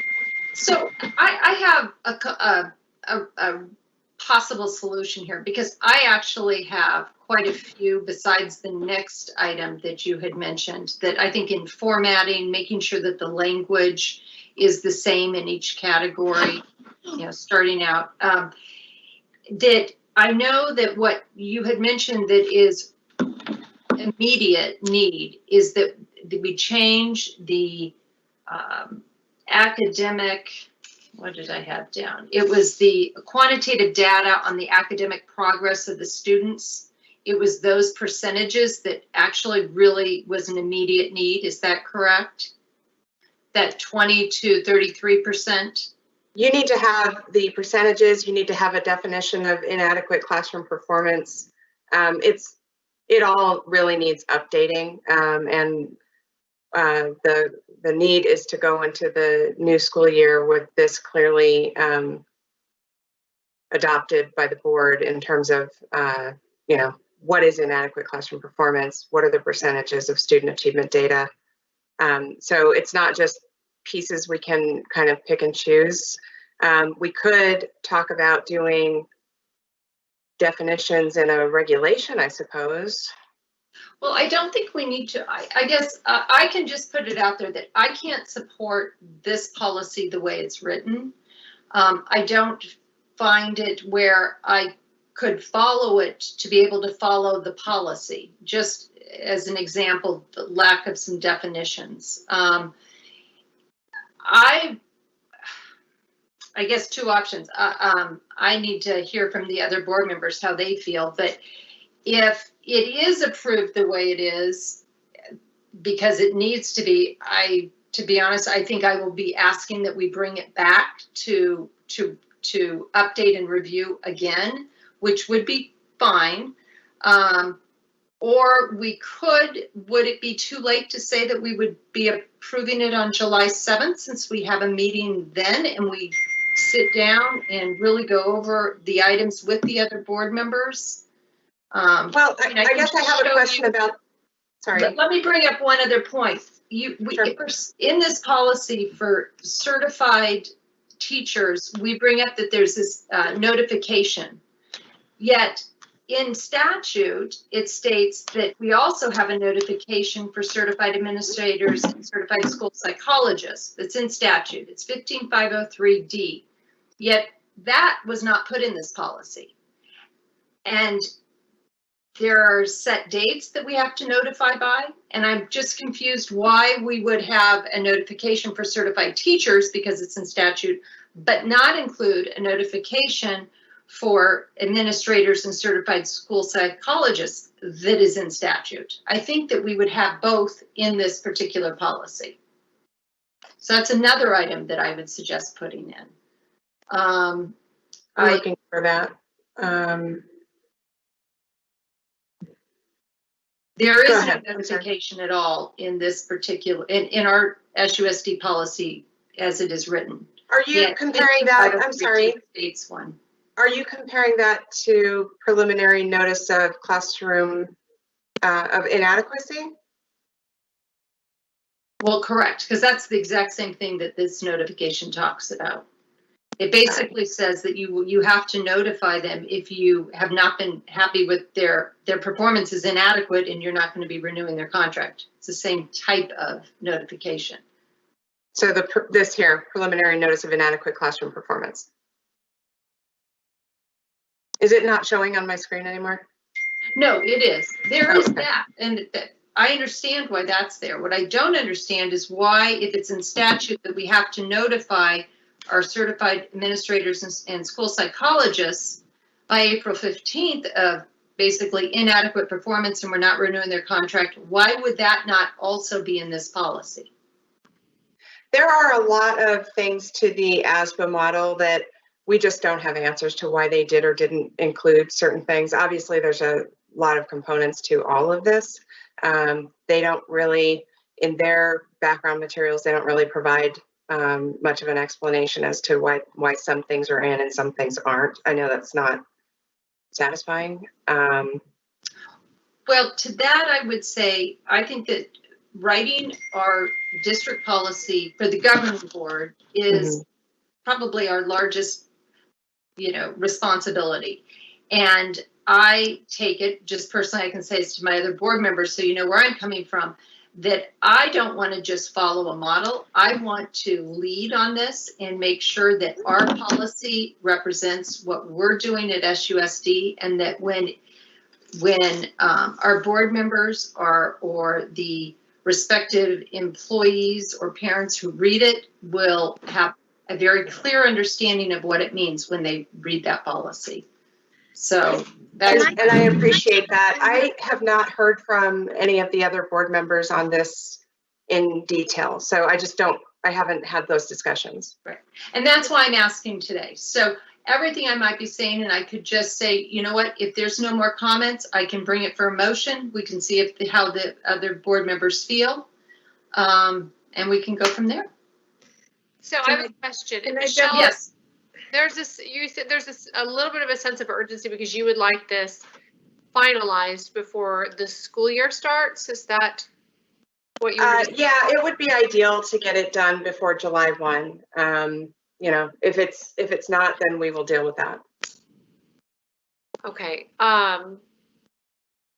Because I'm sensing that, I'm trying to find some understanding, sensing that, well, I'm not sensing it, I'm hearing it. President Beckham is not satisfied that we have, and I can see her point on the consistency of the verbiage, that if we're doing one, so if the statute says one thing for something and we are applying it appropriately there, why are we not doing it in the other areas? That would make sense. But it just seems to me that there's a bigger discussion around this that you would like to have with the other board members, and understanding your points initially that maybe we didn't hear before. Is that correct? Correct. Allison? Well, yes, that is possible. And this really isn't the avenue in which to do that. Right. So that's why I'm asking. Ed has his hand up. Can I jump in? Yes, please, Barbara. So I just want to jump back a little bit and seek some clarity, President Beckham. In your point, I see a difference personally between the idea of informing by April 15th an administrator that they're not going to be receiving a contract and an actual notice of inadequate performance. Because I think one would be done, really, ideally, you'd be having conversations about inadequate performance before you reached a point where you weren't renewing a contract. So I want to just, and maybe I'm mishearing it, but I want to make sure that we're not kind of getting a little confused in the language and feeling like everything should be in the same spot when in reality there are distinctions. And I would say too, just kind of maybe try and move us forward tonight. I think we can get very mired down in the language. It's clear we need to improve on this. I'd hate to not take that step tonight and at least then get feedback from our educators and from our administration on, how well did this policy work, or how well did this language, how many questions did we get as a district on this language because it wasn't clear to our educators. I think it would be helpful to have that feedback. Well, and understand your point, and let me just read verbatim what it states in the statute, because it brings in a whole nother element that I don't think that has been availed to us because it wasn't written in policy, and it isn't, we don't spend all of our time going back and reading all these statutes, right? So how would we know if it wasn't in our particular SUSD policy? But it says, D says, on or before May 15th of each year, the governing board shall offer a contract for the next school year to each certified administrator and certified school psychologist who is in the last year of the person's contract, unless on or before April 15th, the governing board, a member of the board acting on behalf of the governing board, or the superintendent of the school district gives notice to the administrator or certified school psychologist of the governing board's intention not to offer a new contract. I read that language very different from, there's a new component in that, and that is that the governing board has an ability to also really weigh in on your administrators and your school psychologists. Oh, that's what she You can do wants. that by April 15th. I will what say- I hear the distinction between a notice of inadequate performance and we are at a point where we are not renewing your contract. I see those as two different conversations. I'm not They gonna are. say Well, I agree what with I'm that, saying. but this is the policy in which you would have these in there. Unless, Michelle, you're saying that there's another policy that you would put that notification for administrators or certified psychologists in. No, I think, it is about notice of non-renewal for administrators. This is about preliminary notice of inadequate classroom performance, which for teachers in that situation, there's a whole I have the giving answer. a person in that situation a chance to improve. One other point I'd like to make before I think Jed wants to say something. In terms of confusion by our stakeholders, I do know that HR had several meetings with teachers and principals leading up to this. Jed, do you want to go ahead? Yeah, I have the answer to Allison's concern, and that's Oh, good. in the regulation is that exact language on the administrators. So what you just quoted in statute is in GCO-R. So whether we have it in policy or in regulation, that's exactly what we follow, and that's already written. Oh, fantastic. Okay. So I don't think it needs to be restated in policy. I think it's in I the wouldn't either. regulation. If it's in regulation, I was not aware and wasn't told that it was. So I that's, know. Tonight's focus was trying to put a culmination of a year's worth of work to get us to move forward organizationally. I'm really hopeful that we can find a way to do that. That's just my plea with the governing board. Thank you. well, thank you for Thanks, that. Jed. Can I ask one, a couple clarifying questions too? If we can go back to, just so that I can understand it, under evaluation of classroom teachers, the first page, I think it's the first page. And under B, where it's using, the quantitative data. So the quantitative data is for all students? How is that defined? Does that mean that all 23,000 students, the data is combined to come up with the percentage, or how is it determined?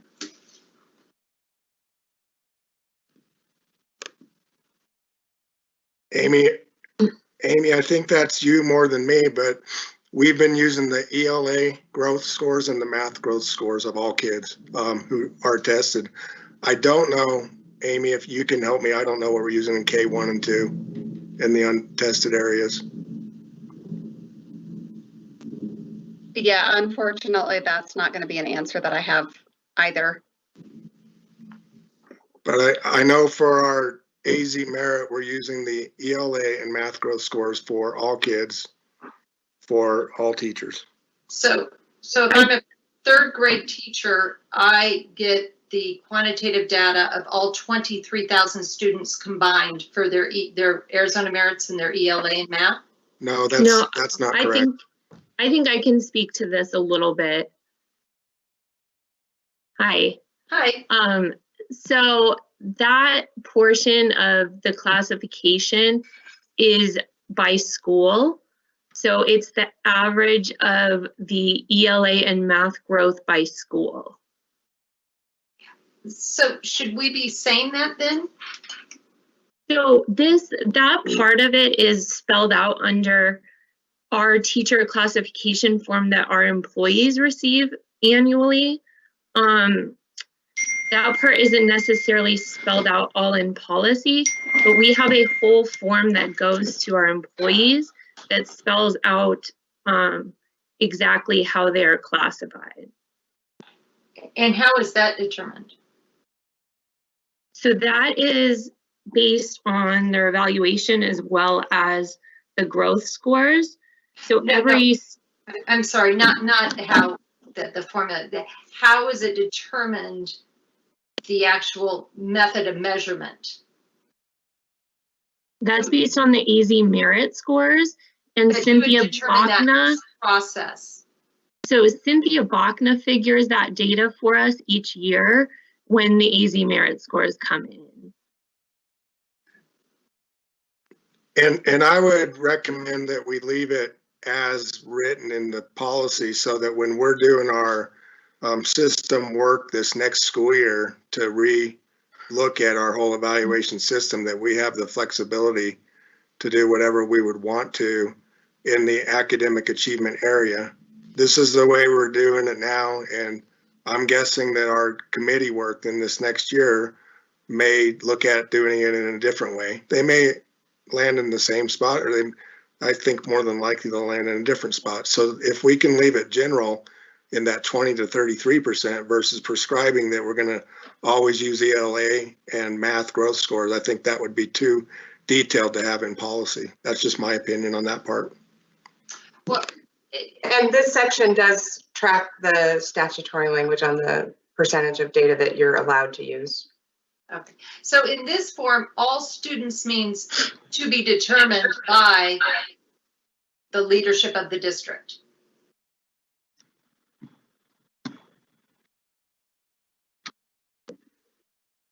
I wouldn't say that, but I'm not sure.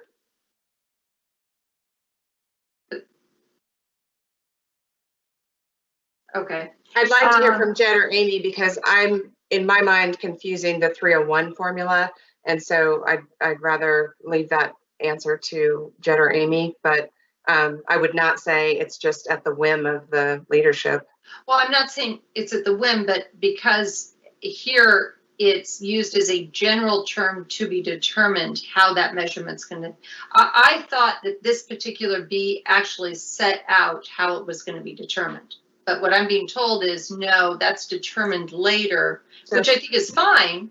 It's just not clear how that's being determined. So this is a lot like other parts of this policy where the statute has a prescribed set of things that have to be part of your evaluation system. And that's what this is. It's a prescription that says it must do the following: be designed to improve teacher performance, have student achievement data be between 20 and 33%, et cetera. And then I believe what Jed or Amy might say is that this work that they're going to be doing with the actual stakeholders, in this case, the teachers, in the coming year, is what does this need to look like to be effective and to improve student performance and really reflect teacher performance. So that's a conversation that we had. It would say if that's what it means. I'm sorry? I guess that's what I wish that language would say, if that's what it means, just so that it's clear. It does. I mean, it says the evaluation system will do the following, and so I think that's what it's trying to say. Okay. Number C, I would it says include for designated as. I think the word performance classification, the for is probably supposed to define or be, the adjective performance classification. So is it missing the term performance classifications there? I think it's. Oh, yes, that must be a typo right there. So that was accidentally deleted, I believe.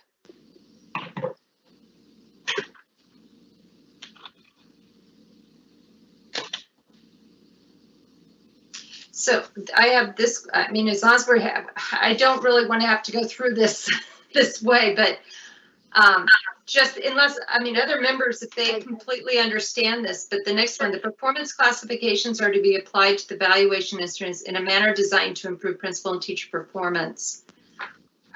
Wasn't that said up in the first paragraph? Do we need it said a second time for another reason, or? I'm sorry, can you say again what you're looking at? The performance classifications are to be applied to the evaluation instrument in a manner designed to improve, it says principal. This, right here. And teacher performance. I don't know if it's meant to have principal there. Maybe that's supposed to be crossed out because it's only talking about teachers in this area. But that's just the little formatting things. You wouldn't have improved principal because you're actually under an area in which you're talking about certified teachers. This section says evaluation of classroom teachers and other certificated non-administrative staff members. I'm not sure. By principals.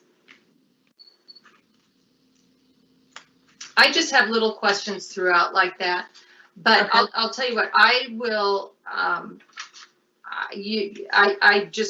don't support it the way that it's written, but I am more than willing to move on because it appears maybe that the 4 other members don't have questions and they will be approving it. So I can move on to seeing if it passes the way it is. I did want to clarify real quick. This is Remember Perleberg, in that C, Allison, there is the word performance classifications in the red text, not crossed off. So it is there. Oh there. gosh, you're right. Final version. Thank you. That's it's there. I have the final version. I just highlighted it there. Yeah. You're right. Thank you for that. Okay, sure. Good. So I would suggest, in order to move on, as you suggested, President Beckham, that maybe you call for a motion to take this, and it could be, with the promise of the administration that Dr. Bowman's already talked about, the committee that will continue to work on this, and it is a work in progress. There are a couple of things that just need to be updated for statute, like the percentages, so we get that taken care of by July 1st, and then the evaluation committee will continue to work on it and bring back to the board the results of their discussions, and with the understanding that clarity and consistency with statute as well as consistency through the policy are things that they need to be looking at. Okay. All right. Thank you.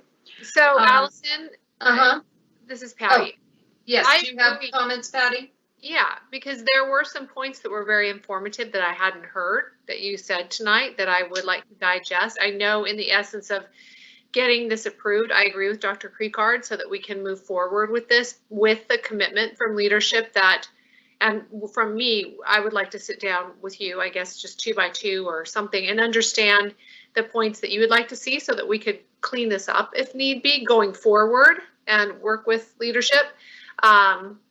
So yeah, I'm in full agreement of kind of tweaking it tonight like we have to move this forward and not hold things up, but that to make it better because it is our job. Policy obviously is our job. So. Okay. All right. Do I have a motion for action item B to approve the revisions of policy GCO as amended so far?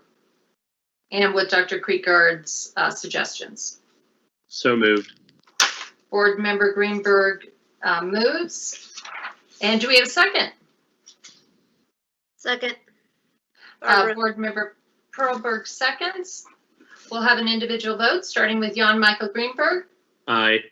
Sandy Kravitz. Aye. Barbara Perleberg. Aye. Patty Beckman. Aye. And Allison Beckham, nay. Motion passes 4-1. We'll move on to future items for consideration. Oh, thank you very much, Michelle Marshall, for all your help with this. Thank you. Is the sharing? Oh, I think they turned it off for me. Thank you. All right, we'll move on to future items for consideration. Do any of the board members propose any topics for future agenda items? And if you do, please just raise your hand in the meeting chat so you have a comment.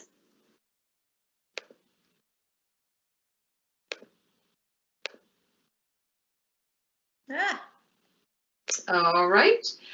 We have dates of upcoming meetings. Tuesday, July 7th, 2020 at 3 p.m., a special governing board meeting at the MDA. We have, and we note that this is an in-person meeting in which we would be social distancing and we would be wearing our masks and PPE. I can also say that we would most likely be having our temperatures taken and be either wearing gloves or using disinfectant wipes also. If for some reason something changed, we'd make a notification that we have gone to a Zoom meeting. Same for the next two meetings in August. Second meeting is Tuesday, August 4th, 2020 at 5 p.m. Special governing board meeting at the MDA. Tuesday, August 18th, 2020, 5 p.m. regular governing board meeting at Coronado High School. Governing board reports. Once again, just put in your meeting chat if you have a governing board report.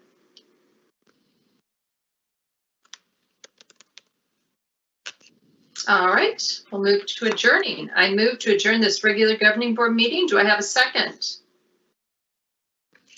Second. Board Member Kravitz, did you have something to say? Oh. Yes, I did. Oh, Sandy, I am sorry. I didn't see Okay. Before we adjourn this meeting, can I back up and Ms. Kravitz would like to make a comment? Well, no, I just wanted to thank Mr. Gadd, who is retiring, for his leadership of our finance department for the last 2 years. I appreciated his experience. Is over, 49 years of experience. And I was able to see the benefits of that in our insurance trust meetings. I would also like to thank Sandra for her 21 years of service to our district. She's seen me in the good, the bad, and the ugly. And I am she has an incredible poker face. I don't know if she gambles or not, but she has seen the things she has seen and heard. I can only imagine. And as I've said to her and others, I look forward to reading her novel based on her experiences, because I will buy the first copy. And then I would also like to thank Dr. Creekard for his leadership. The breadth and depth of his experience was noticeable. That's an understatement. Not just, primarily in our district, but also in his experiences elsewhere as well. He's at every meeting you could hear either he was, and it was, as it was mentioned tonight, he was either an assistant principal or a principal at so many of our schools. And he either was the administrator at schools where some of our teachers went to school and board members, including me. And he also hired several of our teachers. So I just wanted to thank Dr. Creekard and wish him well in his retirement, his 4th retirement. Thank you. Thank you, Sandy. Thank you. All right, I don't want to jump the gun. I'm looking at the meeting chat in case somebody wants to make a comment. Well, I think we all echo those sentiments. So, Allison, you did a great job tonight and yesterday when we all met, expressing our gratitude to all 3 of our esteemed retirees, and Dr. Creekard, again, you trying it for the 4th time. I sort of hope you'll fail because I know what value you add. But then again, for your wife's benefit, I hope you're successful. And again, echoing what President Beckham said, really, truly, thank you for your leadership. I mean, we're going to be forever indebted to you. You did much more than calm the waters. You put us on a path to where we, again, can be the gold standard, and you brought trust back. And that, there's really no measurement of that. So thank you from the bottom of our heart. Thank you. Thank you, Patty. Thank you. All right, I move to adjourn, I move to adjourn this regular governing board meeting. Do I have a second? Second. Second. Vice President Beckman seconds. We will have an individual vote, starting with Jan Michael Greenberg, Aye. Sandy Kravitz, Aye. Barbara Proberg, Aye. Patty Beckman, Aye. Allison Beckham, aye. Motion passes 5-0. This regular governing board meeting on June 23rd, 2020 is adjourned at 6:47 p.m. If you stand up and you're wearing Hawaiian